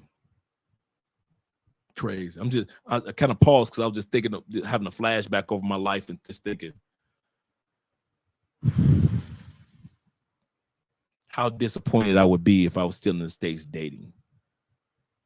And all I could do was get sexiness and sex on the menu. You can smash all these chicks, bro. I've been there, done that. That's what I'm saying. What is the definition of insanity? Doing the same thing over and over and over and over again. The same thing. Meet a chick, cool. She come to my place or I go to hers, cool. I break her back in, cool. I call her a couple days, cool. I break her back in again, cool. I don't know nothing about her, cool. We ain't even been on a date yet. A date. I just met you on Plenty of Fish. We talked a couple times on chats with text messages, a few chats. You came over, I broke your back in.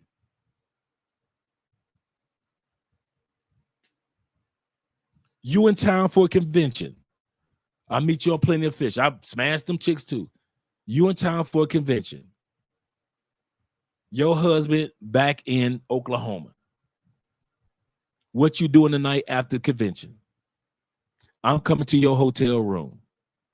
I break your back in the 3 nights that you're here for the convention.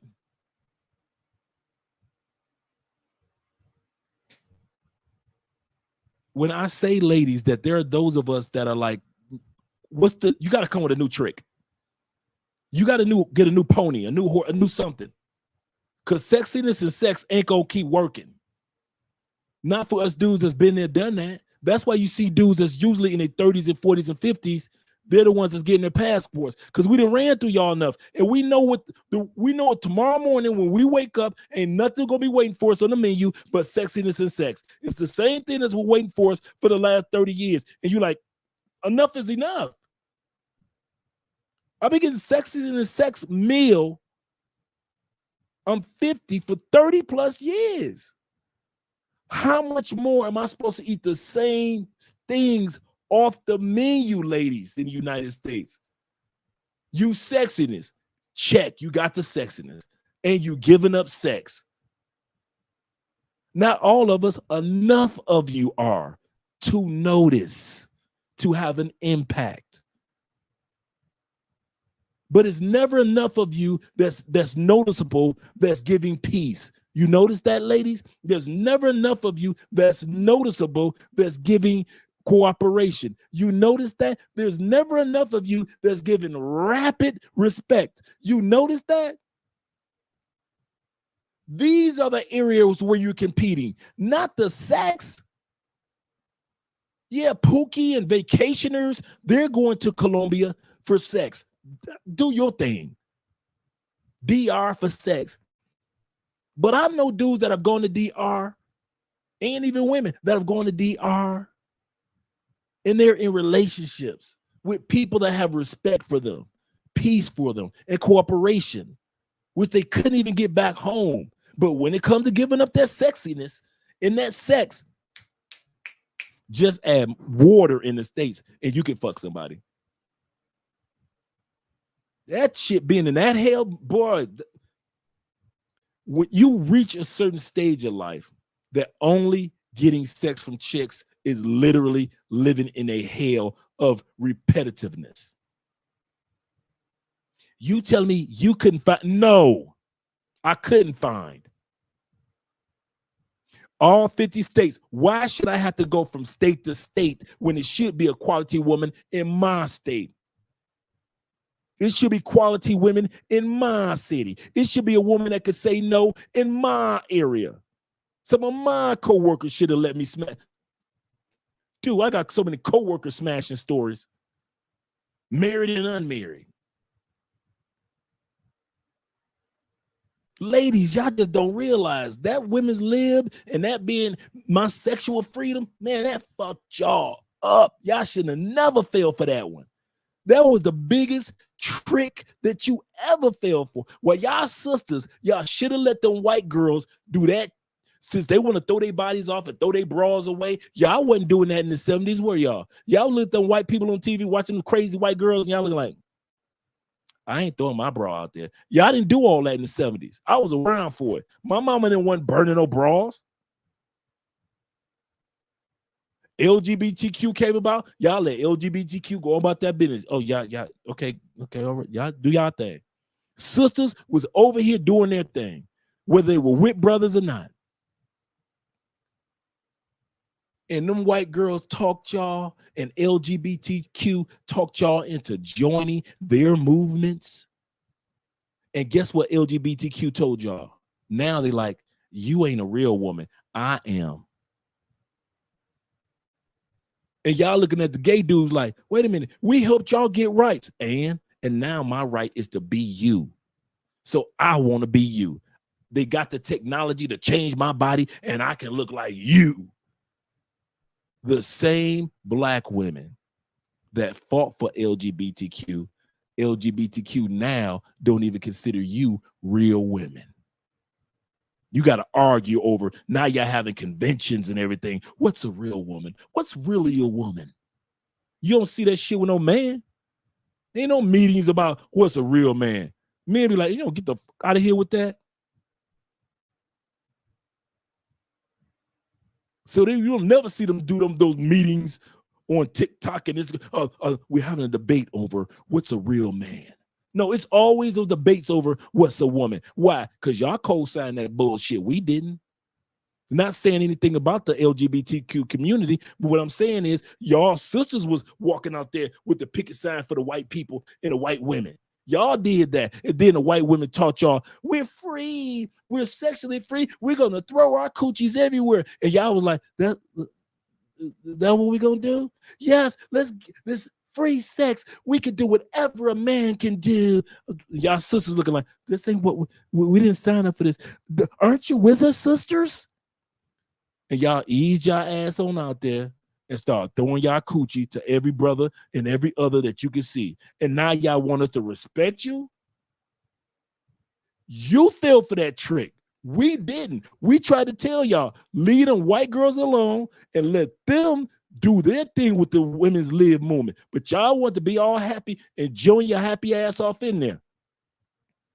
We're also going to get full-time jobs, and we can make the money that men are making, and also we'll work the same hours and not be able to handle our kids back home, and we'll have to be on wine all the time and prescription pills, just like the white girls. So now you're making the money the white girls are making, and you're making the money that men are making, so-called you're making that money. We know statistically that's not true.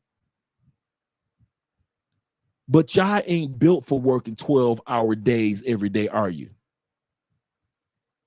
You ain't built for no overtime, double overtime. You ain't built for that, are you?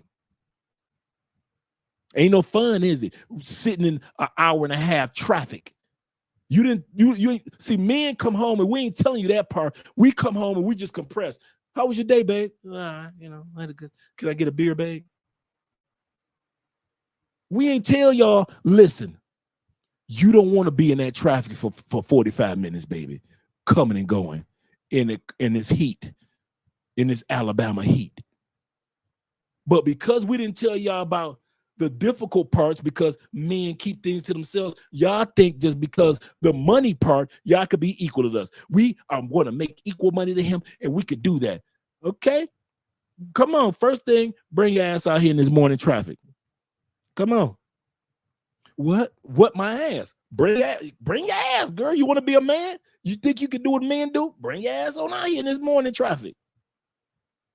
Now you got to do your eyelashes and your makeup all in the mirror. You're rushing and trying to drive and shit and put your rouge on and all that. Because you listen to the white girl instead of just being a mom or building a business that can help the family. You want to go out there and be Miss Corporate America. Bring your ass.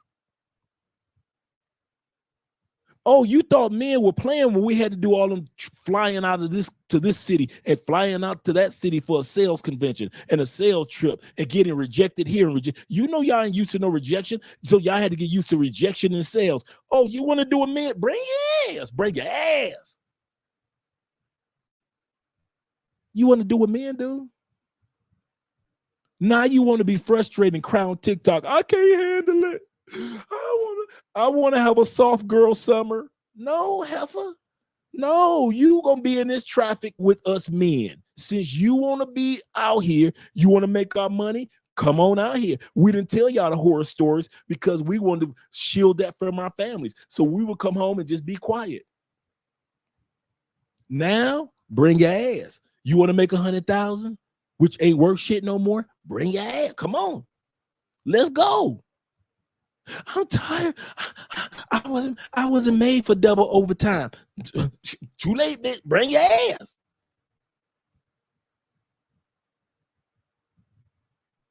And the white girl that taught y'all and convinced y'all that you ain't got to give the 3 things that all men expect: respect, peace, cooperation. White girl that taught y'all that all you got to do is bring sexiness and sex. Oh no, Kardashians, anyone? Black women worship Kardashians. It's only a few women in the world that white women worship. I mean, that black women worship. Oprah Winfrey, Beyonce, Kim Kardashian, nasty hoe ass.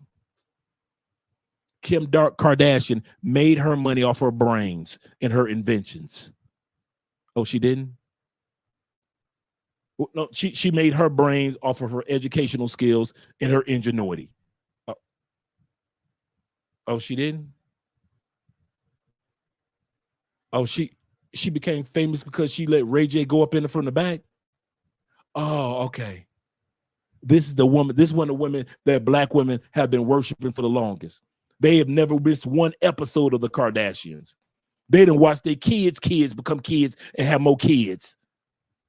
Oprah can say no wrong in the eyes of black women. And Beyonce, they queen. They convinced them, all the single ladies, and this bitch been married like forever and a day. But go ahead, sisters, because we got passports, like the song says.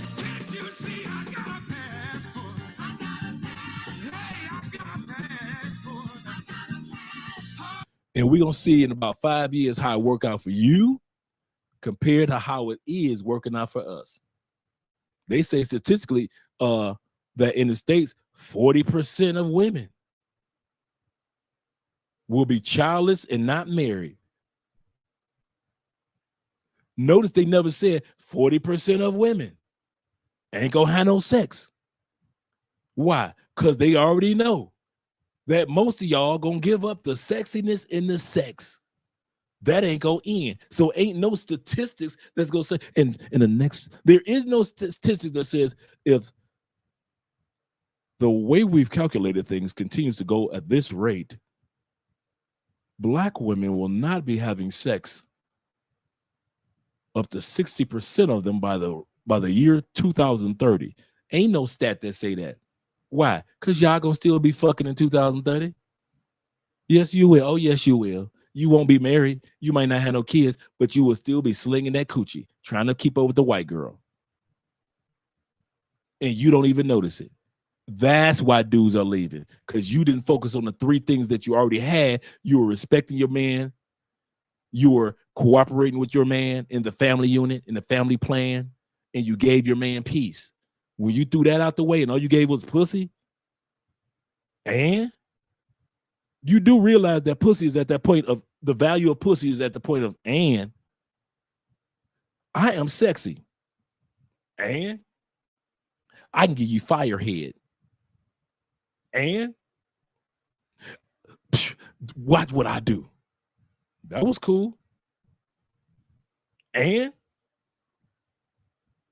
your coochies in the United States ain't nothing but and coochie now. And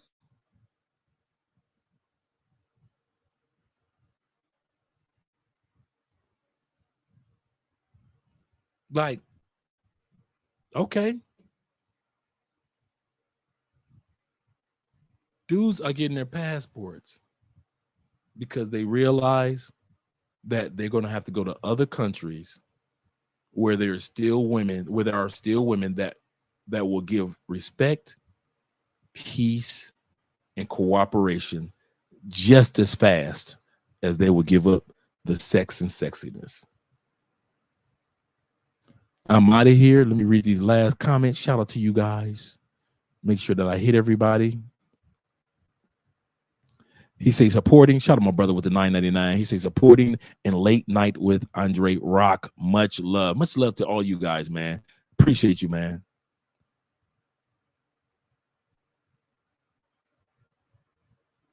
And shout out to you guys that have joined the Patreon as well. Shout out to you. He said, God forbid if you have a disability like me, dating gets real toxic real quick. Man, listen.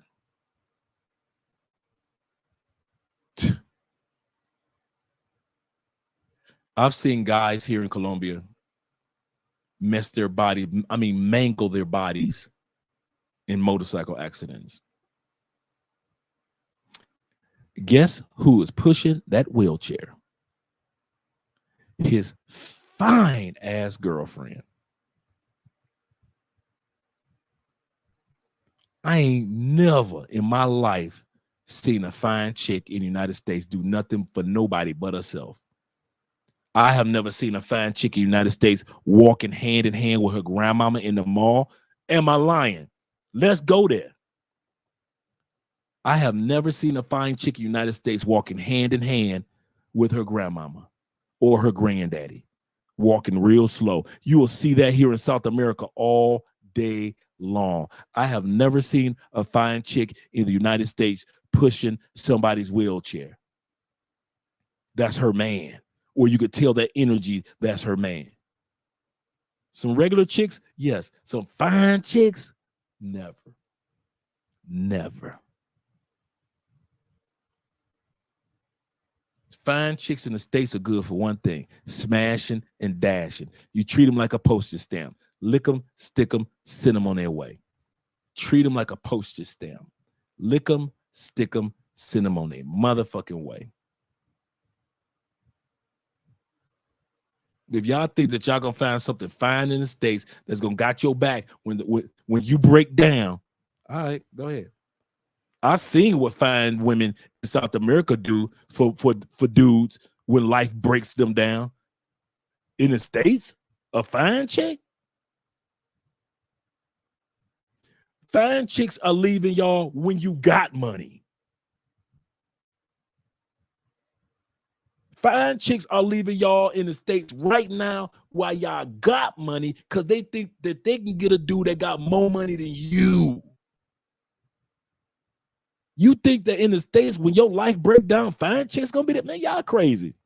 Ain't no way, man. Fine chicks are good. I told you, treat them like a postage stamp. Lick them, stick them, send them on their mop away. Ain't no way in heck I'm gonna sit up there and think a 8, 9, 10 gonna be there for me if something happens to me. Are there anomalies? Yes. Well, my boy got a fine chick, and yes, there's an anomaly in every situation. Please. All right. Well, I'm married to dude. There's an anomaly in every situation. Yes, you might be married to a fine chick, but you know, statistically, most women don't act like your woman. Shh. Yeah, they ain't trying to put in the hours down. Man, the number one thing that black women should have did, which they rarely do, is shut the fuck up and let them white women walk right on by with they feminism. Let them walk on by. Black women should have just been sitting there on the front porch in a not a wheelchair, but a rocking chair. Look at them white girls. Mm-hmm. Girl, they looking crazy. They done threw their bras off, everything. Girl, see, something is wrong with them white. And they got is that the LGBTQ girl, the LGBTQ that walked through the white girls? Look at that. That's just crazy. That's what sisters should have did. But what did they do?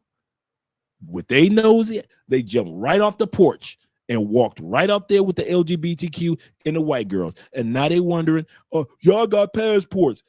And don't nobody want you. You sound just like a chick that I smashed last night and that I don't call no more. Don't they? They all smell like some chick smell. They all sound like some chick that you smashed or are smashing, and you decide, I don't want to smash you no more. I don't want to smash you no more either. Don't nobody want you. You passport bros and blue book gentlemen, passport cocktails, and you expats. Nobody wants you anyway. Y'all dusties. Whatever. You weren't saying that last night. Bet that. Yep. Like the Godfather said, and it's here. Winter has arrived. Let them freeze. Antarctica is very altruistic environment. Sisters don't want to lead. They want to play both roles. Yeah, they want to sit back and be the leaders and the followers. Shout out to my man in the building, International Quiet Storm. And you know what the Quiet Storm is. That means that we have Machismo TV. Welcome to Machismo TV, the ultimate destination for modern men seeking to upgrade their lifestyle. Subscribe to Machismo TV and Saul T-Balls. We stream daily from 12 midnight to 8 a.m. Eastern Standard Time, the best male-centric content. Highlight reels without reviewing or providing any editorial bias to the content. We have done so much, with so little for so long, we are now qualified to do anything, with nothing. Shout out to I just read that. He said, Gail and I said, only 14 hours. Hold my wine and watch me work. Gail, you putting in them doubles? Gail know about them double shifts? Listen. He said white women taught the black woman the very thing that they didn't do, which is disrespect their men. Did they not do that? The white woman, I ain't mad at you, white girl. They actually taught black women to literally be on their side they taught them to literally be on their side. But you notice, you never see a white girl use that term on a regular basis. I'm a boss bitch. You never hear that. They didn't trick these sisters into thinking that they boss bees, that they're making more money, this and that. They don't need no man. You ain't gonna hear them white girls say nothing like that. These white feminists are now getting married, leaving y'all asses lonely with sore coochies with the lips hanging down to your knees. Yeah, that was gross. I wanted to make it feel like that. Y'all done set up there and believe everything that the white girl done told y'all. And then the white girl got, like, she put a Beyonce on y'all. Got married. Not a white girl running for vice president. Not a white girl is sitting back. She's running for Congress and city council. All the stuff that you said that you want to do, white girl now doing it. And she's got it done. Boy, oh boy, y'all sisters got God. All you had to do was listen to your brothers, because your brothers would have told you, yeah, sis, you need to sit your ass on this porch with the rest of us. But y'all hopped y'all little happy ass out there on that porch. Where's the best place to go to get the most pleasant women? That's a good question. Here's the answer. What do you this is the first question I have for you, and I like to ask a question, answer a question with a question. But what is pleasant for you might be different for the next person. So you have to find out what your area of. I'll give you a perfect example.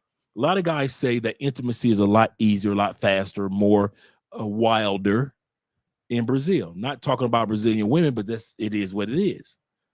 But then a lot of guys say, when I'm done with that, I come to Colombia when I want to be in certain cities in Colombia when I want to be serious. I've had a few dudes say that to me. When I was in Brazil, I was wilding out. Then when I want to settle down with somebody, I decided to come to Colombia, because they said Brazil is not really known for that settle down type of, for the next 40 years type of atmosphere. Does it happen? Yes. But from what I'm hearing, dudes, I met a few dudes that said, I was there, had my fun, and I came to Colombia to find that one or two. So it depends on what stage that you're in and what you're looking for. What you may be looking for from a Latin woman may be different from an Asian woman.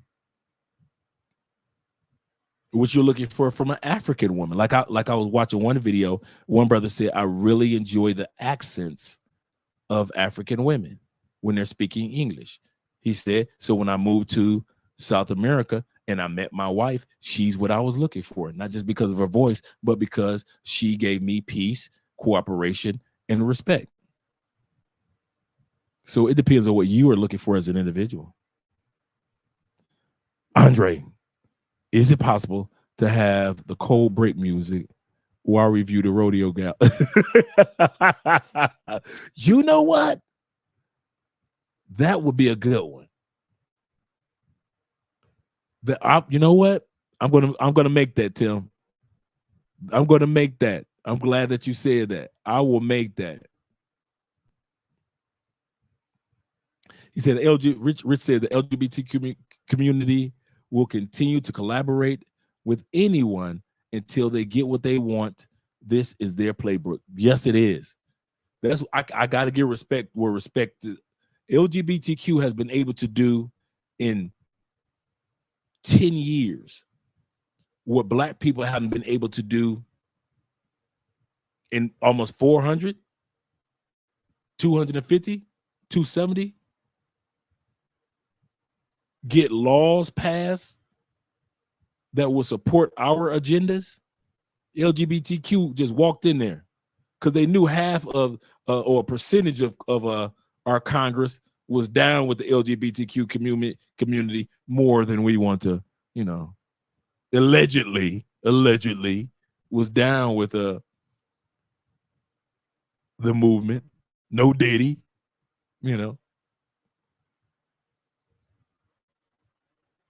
I mean, you got transgender congressmen now. So, Black man, I'm gonna say something.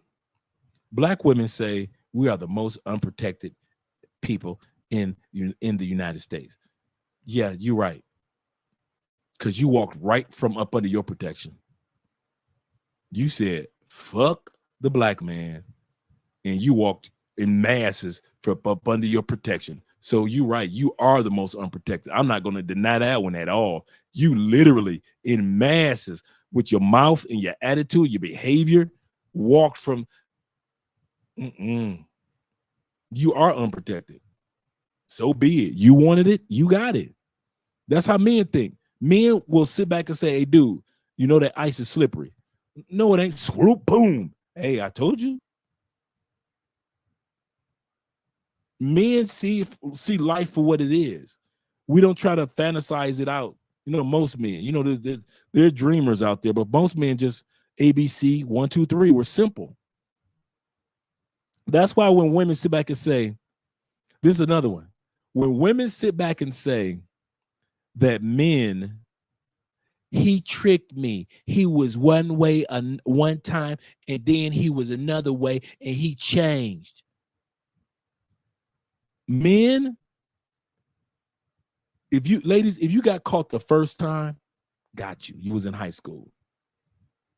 You got tricked by a man the second time, cool. You was in college. But if you saying that men tricked you and you in your mid-20s on up, and men who are the simplest creatures on the men are about as simple as amoebas. You know, amoeba is just gonna split. You know what amoeba gonna do. You just sit back and wait. Watch this, it's gonna split. Because that's what amoebas do, split, right? That's how simple we are. Sex, sandwich, silence. Respect, cooperation, peace. It don't matter if you got a white man, black man, all of us are the same. It's how could you get tricked by the same, if I sold you the same type of car for 15 years in a row, and each one of them was lemons, would you buy that car again? As a man, no. Why are you ladies still buying the same car? Men are simple. You past the getting tricked mode. Soon as we sit back and say hi, you should be like, okay, he either wants sex, salad, sandwich, and silence, and he wants respect, peace, and cooperation. I'm gonna run to the white man. He wants sex, salad, sandwich, and silence. He wants peace, cooperation, and respect. I'm running to the Latin man. Sex, salad, sandwich, and silence. Peace, cooperation. Same thing. No matter where you go in the world, the one thing that's so cool about being a man, all of us are the same. Culturally a little different, but for the most part, I have yet to go to a culture where men weren't just men. At the end of the day, just men. We're so to the point, simple, the easiest thing to understand. You can never sit back and say, I don't understand men. That's bullshit if your woman can't understand a man. He tricked me. Hell no. He can't trick you. You have been with enough men in your life, ladies, that the formula does not change. And you keep looking, who's tricking you is you, because you keep looking for the formula to be different. Well, if I leave him, then over here it's a little different. No, baby, it's the same thing. The only difference is you got solid dudes and simps. That's the only difference. We all are looking for the same thing, but you got a solid dude that ain't gonna tolerate your BS while he's getting what he's looking for, and you got a simp that'll put up with anything. That's the only difference between men. Solid dudes and simps. Other than that, we all looking for the same thing. So when y'all sit back and try to say, well, he tricked, how the fuck I tricked you when my formula is his formula, is his formula, is his formula, and you go across the world and they got the same damn formula too. Sex, sandwich, silence. Peace, cooperation, respect. All of us, from the Pope on down. You will never have sex with a dude. The only differentiation, let's put it like this, the only differentiation is going to be if you get those or present those things from in regard, or is getting requested of those things from a solid dude, or you're getting request of those things from a simp. A solid dude is going to demand it. A simp is going to ask you for it. Babe, can I have a sandwich? Can I have some sex? Can I have some silence? Babe, why don't you, can I get some respect? Why, could you cooperate? I just want some, can I have some peace? That's y'all simps. Solid dudes, you know what this is, girl. Oh, you don't want to give it? I can replace you. It don't hurt my feeling. It's more than y'all than me. It's 18 of y'all to me. Any city I go to in this country is basically 18-1. So I can replace you and still have 17 others waiting for me. They look just as good as you. They walk like you, talk like you. So are you going to give me the sex, sandwich, silence, respect, cooperation, and peace? Or I'll go ahead and holler and see what the other 17 are talking about. That's a solid dude. Or he just say, forget the 17, forget you, I got a passport. I'm about to go to a whole new country. That's serious. That's serious. It's just like men are so simple. There is no, I don't see how women ever would ever say that they got tricked by a man. We are so simple creatures. And I'm talking about from 8 to 80. We don't change. We don't change. Either he gonna be a simp or he gonna be a solid dude. But that's just about the different. That's it. That's the only difference, ladies. It is super, super simple formula. It's so simple. And y'all think that if you get a simp that won't expect respect, peace, and cooperation, then you won. And in that case, I could say you won. You sexy, check. You giving sex, check. And you got a simp, and that's all he needed. As long as you sexy and giving him good sex, that simp will buy you the most expensive purses. As for the rest of us, please.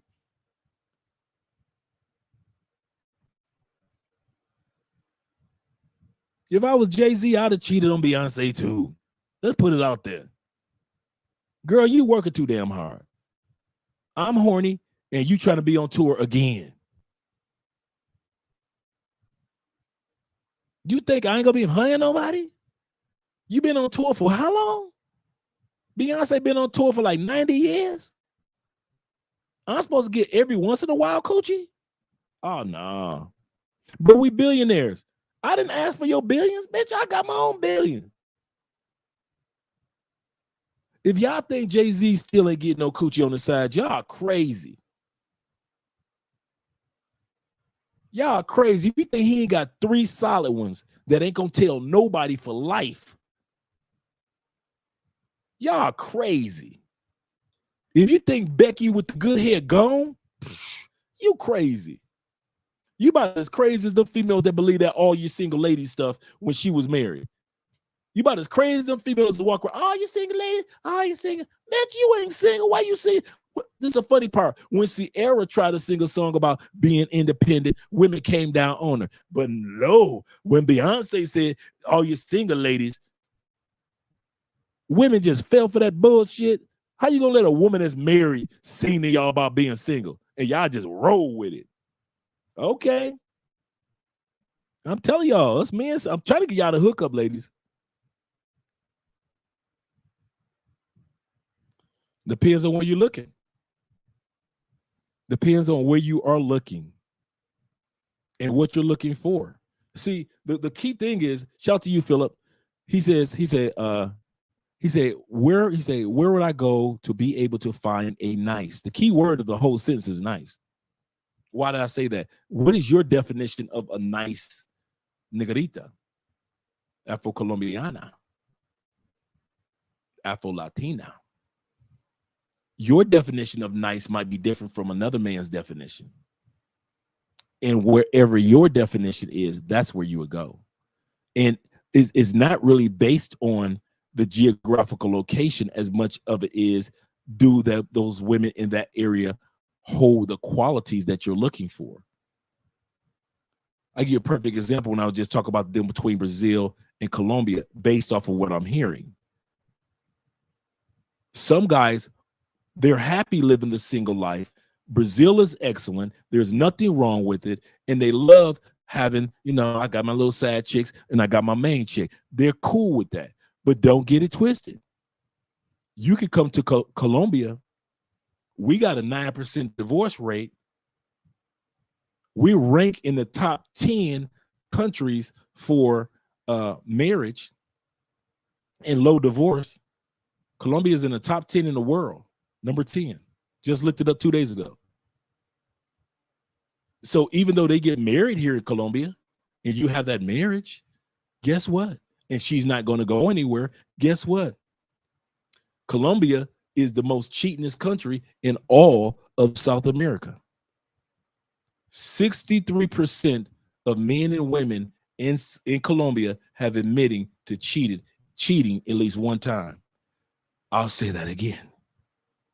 Colombia, even though it's not throwing coochie out there like Brazil, so you think you got you a better deal. Yeah, 63% of men and women in Colombia have admitted to have cheated on their spouse at least one time. You can tell I'm getting sleepy.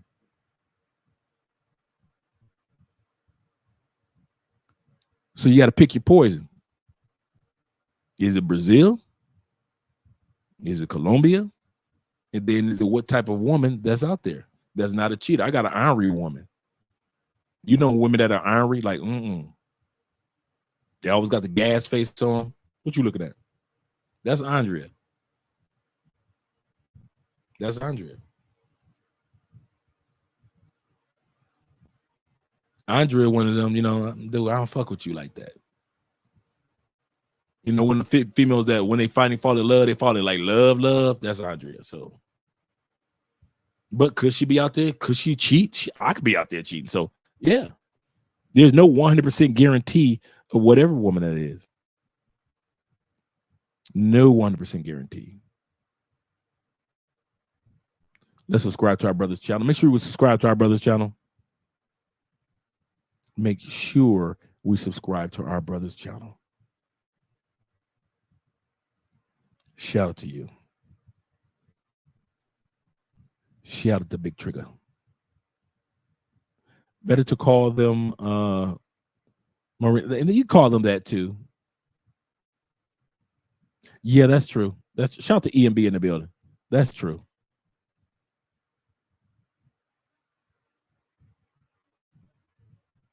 Yeah, Morenas and Morenitas. That's that I did know. That's true.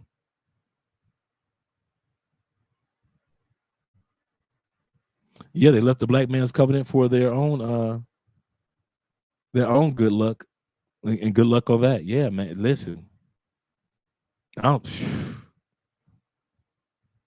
try. I'm not one of those dudes that kind of like come at sisters, but I'm like, sisters, that was a bad move. I talk to sisters sometimes on camera like they just like I'm talking to a friend because you know I'm married, so I ain't trying to hit on nobody. But sisters, y'all, that move, that feminism, that's y'all bad. Y'all shouldn't have did that move.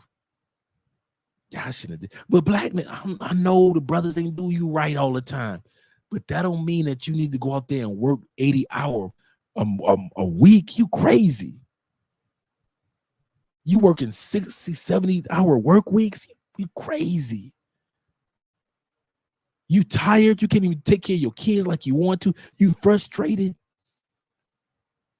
And the only time you can have good sex like you want to is when the kids go to their grandmama during the summer. Y'all crazy. When all you had to do was just sit your ass down somewhere and let the white girl throw her coochie out there like that. But you thought you could keep up. Now y'all rappers have gone from Lauryn Hill and Missy Elliott to all this trash that y'all got out there. Man, sisters, y'all did it bad. Y'all took an L for this one. Y'all taking an L bad, even as a unit. Y'all taking an L bad for this one. That feminism and that mouth.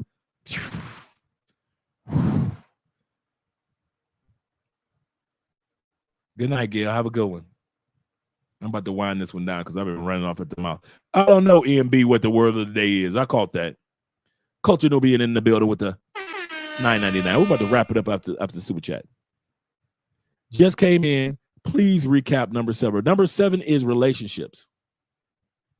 Number 7 is the reason why you getting your passport and traveling, because you get to establish better relationships that are moving faster in these 3 areas. At home in the United States, women are swift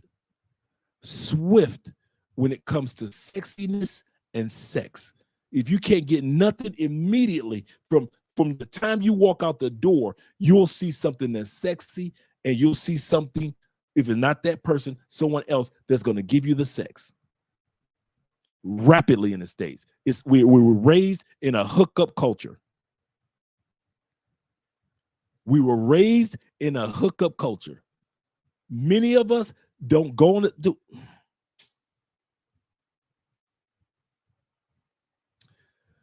I told you about the time I smashed this Puerto Rican chick. How come I smashed her before I said hello to her? Met her on Plenty of Fish. Shout out to POF. Text her a couple times. What you doing tonight? I'm not doing anything. We're not having sex. Nobody said sex. I never mentioned that. What are you doing? It's Friday night. I'm coming over. You can come over. We ain't having sex. Literally. Never met her. She opened up the front door. She looked at me. I look at her. The only time I had was to reach in my pocket to grab a condom, because by the time we landed on her love seat, I'm beating a brakes in. Front door wide open. We ain't even closed the front door. I'm beating her brakes in the kitchen, on her tippy toes, next to the butter roll. In the bedroom, true story, and took it to the bed. Front door still wide open. Took it to the bedroom, beat it up some more. Then we finally said, hello, my name is.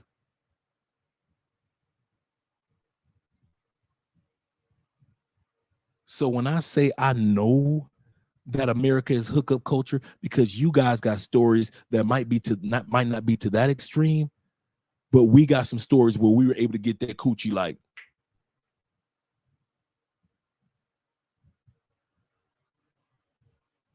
There are women out there after a date, you just ask for a glass of water. You know, well, I had a good time with you, baby.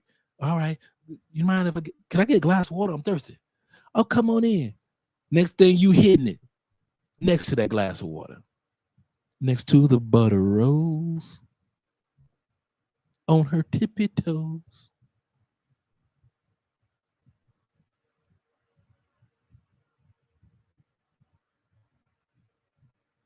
It's a hookup culture. So now, number 7, relationships. So now in the United States, you guaranteed at this point that you're going to get somebody sexy in your life or sex in your life. In many cases, you can get both. She's sexy and we had sex. But the 3 other areas that they don't give you as fast, this is what dudes are using passports to get: respect in the relationship, cooperation, and peace. They don't give you that as rapidly as they give you sex and sexiness in the States. But now you go into other countries, they're giving you sexy, yes. Sex, yes. But guess what they give you just as fast? Peace. cooperation, respect, just as fast as they gave you that coochie.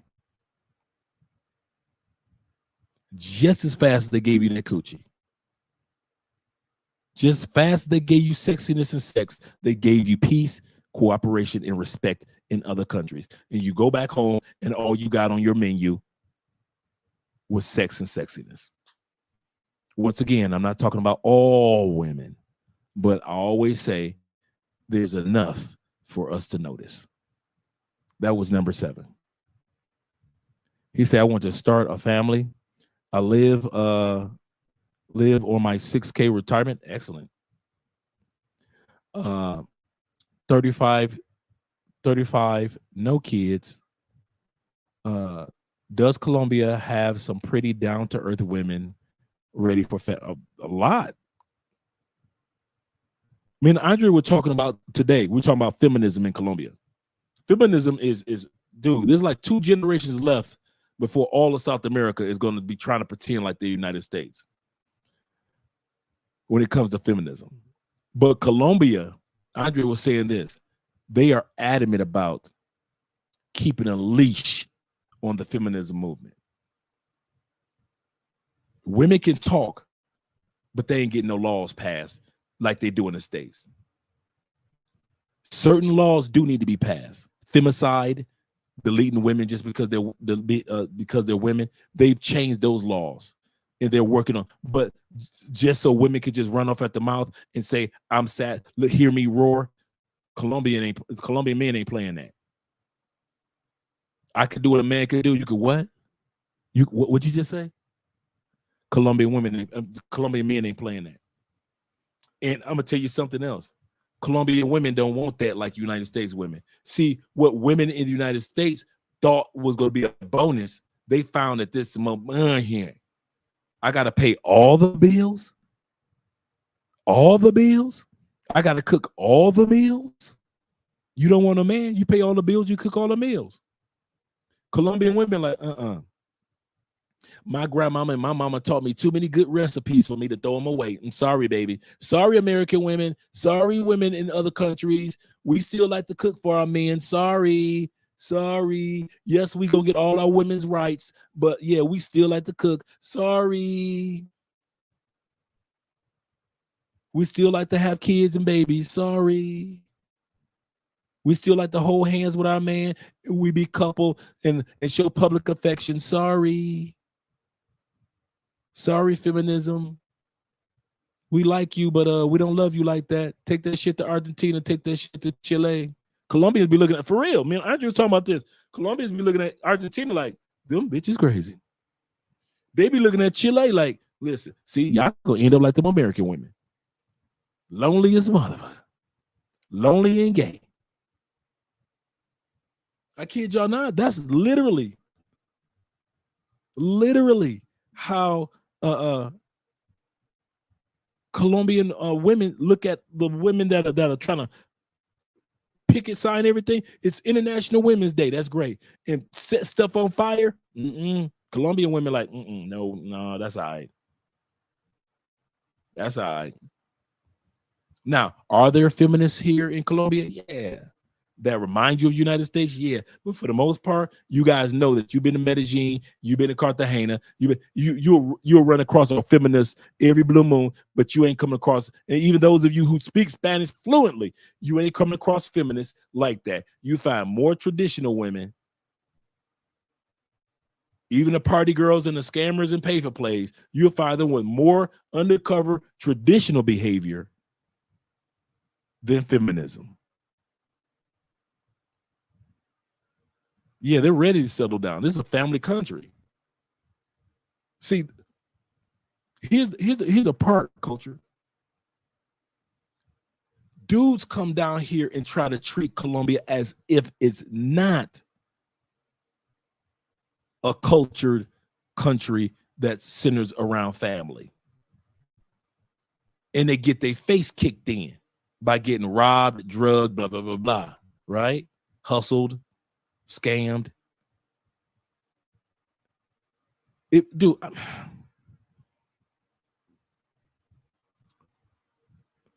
Based off of my travels so far, If I was looking for a hookup country, I wouldn't come to Colombia. If I was single right now, I wouldn't be in Colombia. It is literally too dangerous to play that single man game in a country that's not built for single men. I'm going to say this again. I mean this just from being here for 6 years, all these cities I've gone to, and I watch the people. See, not knowing Spanish forces me to watch and listen because my ear is a lot better than my speaking. Hablar.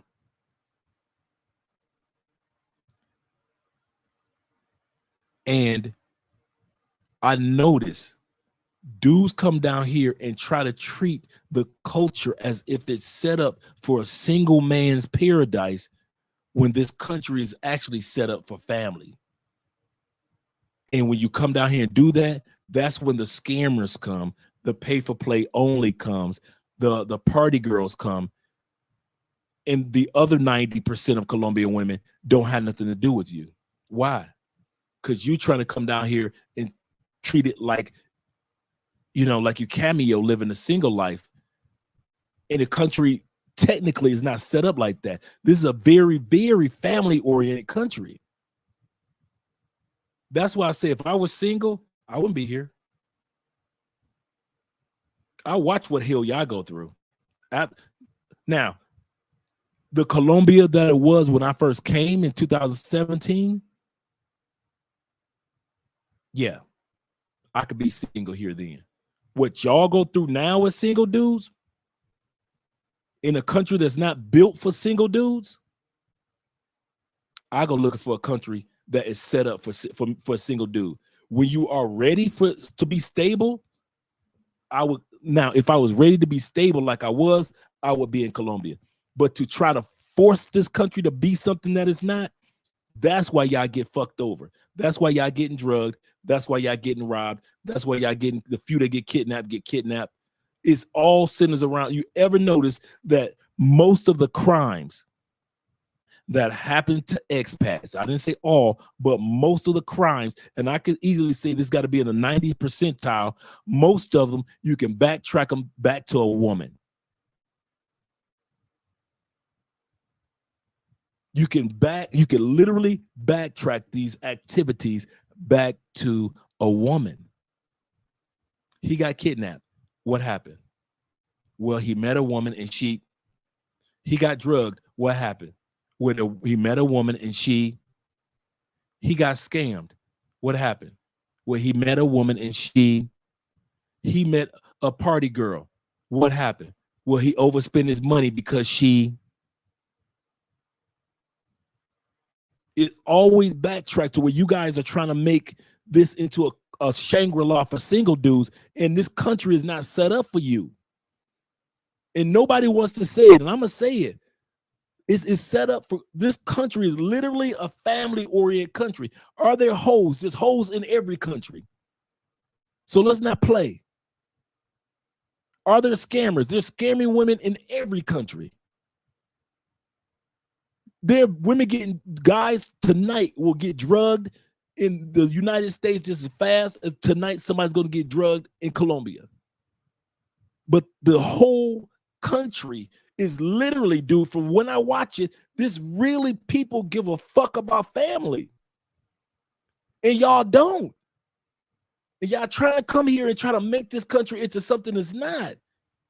And it ain't that. And y'all getting fucked over every time. And me and Razor Ray and DC Rob just sitting back here watching, waiting for the next dude so we can make some content. Thank you. Because the next dude gonna come down here to a family-oriented country and try to make it into a single boys, a single dude's paradise, and y'all get fucked every time. Every time. And the dudes that come down here and meet maybe one or two, maybe three Colombianas, don't nothing happen to them. They have a great time. They don't have no issues. They either meet, hey, I met this one, it worked out. Oh, I met this one, it didn't work out. Cool. Those dudes, that do it the right way, they might meet 10 different Colombianas in 2 years. But guess what? They're doing it in the way of, I'm looking for somebody that I can really be cool with, even if I don't get married to them. But y'all dudes that want to come down here and treat it like it's a playground, y'all getting fucked. And we sit back and we just warn y'all, and we just done telling y'all. This country is not set up for a playground. It's not a playboy's playground. It's not set up like that. And the women know it. And so they're like, So if we give them what they want, the playboy's playground, we can rob their asses blind. Colombians have discovered, I'll tell you how bad it is with guys that come down here and try to treat Colombia like it's a playground. You know why they don't steal Colombians' cell phones as readily and as easily as they try their best to get foreigner cell phones? Our cell phones are more expensive. You got people down here buying iPhones just as much as in the States. Because you have your banking information in your phone. And your banking information is way worth more than that 22-year-old Colombiana's cell phone that got her banking information in it. You got the link to your investments, your Vanguard, in your cell phone. That Colombiana doesn't have any investments. She's 23, 25, 27, 28. The number one individuals that are making money right now, as far as your cell phones, the nerd dudes here in Colombia, the hackers. You know what they do? They literally take your money after they hack your account, throw it in crypto. Can't nobody ever get it except for them. All the money they take out of your bank account, directly to crypto. Your crypto that they stole, that goes into crypto. Your investments, that goes into crypto. All that just from stealing the foreigner's phone. 45,000, 80,000, 15,000, 25,000. They give less than about this phone itself. Oh, they'll get a few bucks for it. But what's in it, Colombians have discovered the value of that. What's in it? Your passwords and your identification that they can bypass. The hackers are moving to Colombia and making money. They're teaching Colombians how to hack. So when you guys come down here and you try to make this into a paradise of let's have fun and we just gonna fucking smash our way through life, all right. I'm not black, I'm OJ. Okay. Good night, all. Good night, Dave. Good night, everybody. It's 2:00 in the morning. I know it's late. First trip to Colombia. Where should I go? Cartagena. I say Cartagena, not Medellin. Don't bring your tail to Cali. We don't know you like that. Shout out to Culture One. In all sincerity, I say Cartagena. I'm with E and B on that one because you get so much culture. The reason why I always say Cartagena, see, you guys think it because of ladies. Well, it's always a ladies involved, so that's cool too. They got beautiful ladies, but I like the Cartagena culture of introducing you to Colombia. It's right off the ocean and all those other things. We Mrs. Spence, we are actually just saying our goodbyes right now. Love you.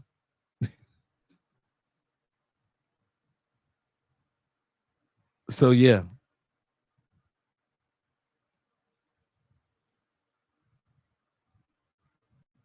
But yeah, I'm up out of here, guys. Once again, it's your boy Andre of Andre and Andre's Love Crossing Borders. Thank you very much, Culture One. But yeah, E and B is correct. I wouldn't, you know what? Man, right now I would go to bed and kill before I go to Medellin. I use Medellin for break the glass in case of emergencies. It's just so many foreigners there in Medellin. It is, you're not feeling that true Colombian first experience.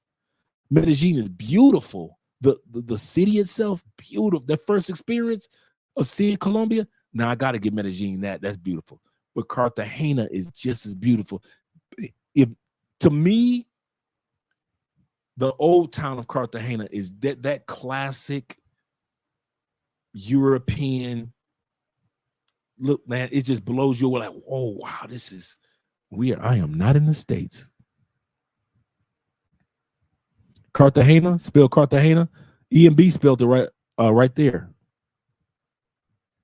Right here. Let me pull it up for you real quick before Andrea drags me in the room. There we go. Cartagena. Cartagena.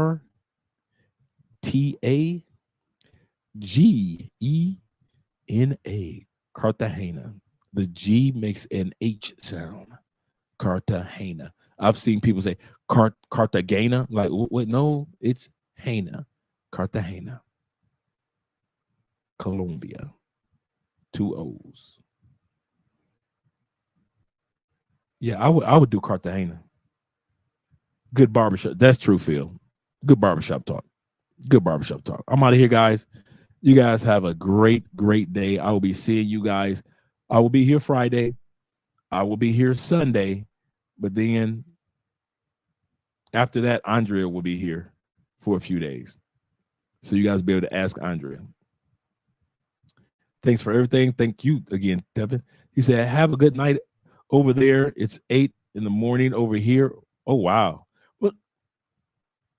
Hey, wait a minute. It's 8 in the morning. Where are you, man? Have you received my my mail, by the way? Man, I'm supposed to be going into the emails tonight, man. It's so late here. Yeah, I'm going to have to hit the emails in the morning. I don't want to even lie to you guys. You guys have a good night, and I'll be getting up early in the morning hitting the emails. I got your email. Mara, I got your email. I read your story. I got your email. I thought I responded to your email. Man, I read your email yesterday. You told me the whole thing. You had a lengthy email. I read it yesterday. Okay, cool. I'm responding to it. Have a good one, guys. Thanks for the support. We ain't got nothing but love for you. Let's head on out of here with, you know, how we do the outros.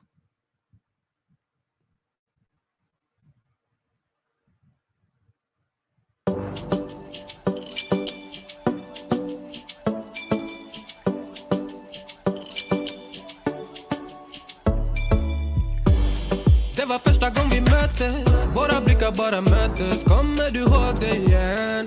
Kommer du ihåg igen? Du vill ha ice little fingers. Då du vet det kalas. All in, ingen broms, schackmatt på din vänster hand. Du är så viktig, baby. Ja, du är allians. Du är försiktig, baby. Men du gav mig en chans. Det är 50-50, baby. Men det är balans. Jag växlar upp med dig, baby. Ingen annan. Det var fan ingen dans på någon ros innan jag träffade någon som dig.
det finns. Du kommer väl till min city? Nej, jag vet att det finns. Kom det är bra lives and all nights, yeah. Jag vet att jag min ni kör det. Chans social smart good lady. Jag tvivlar det. Visa mig vad du finns, yeah.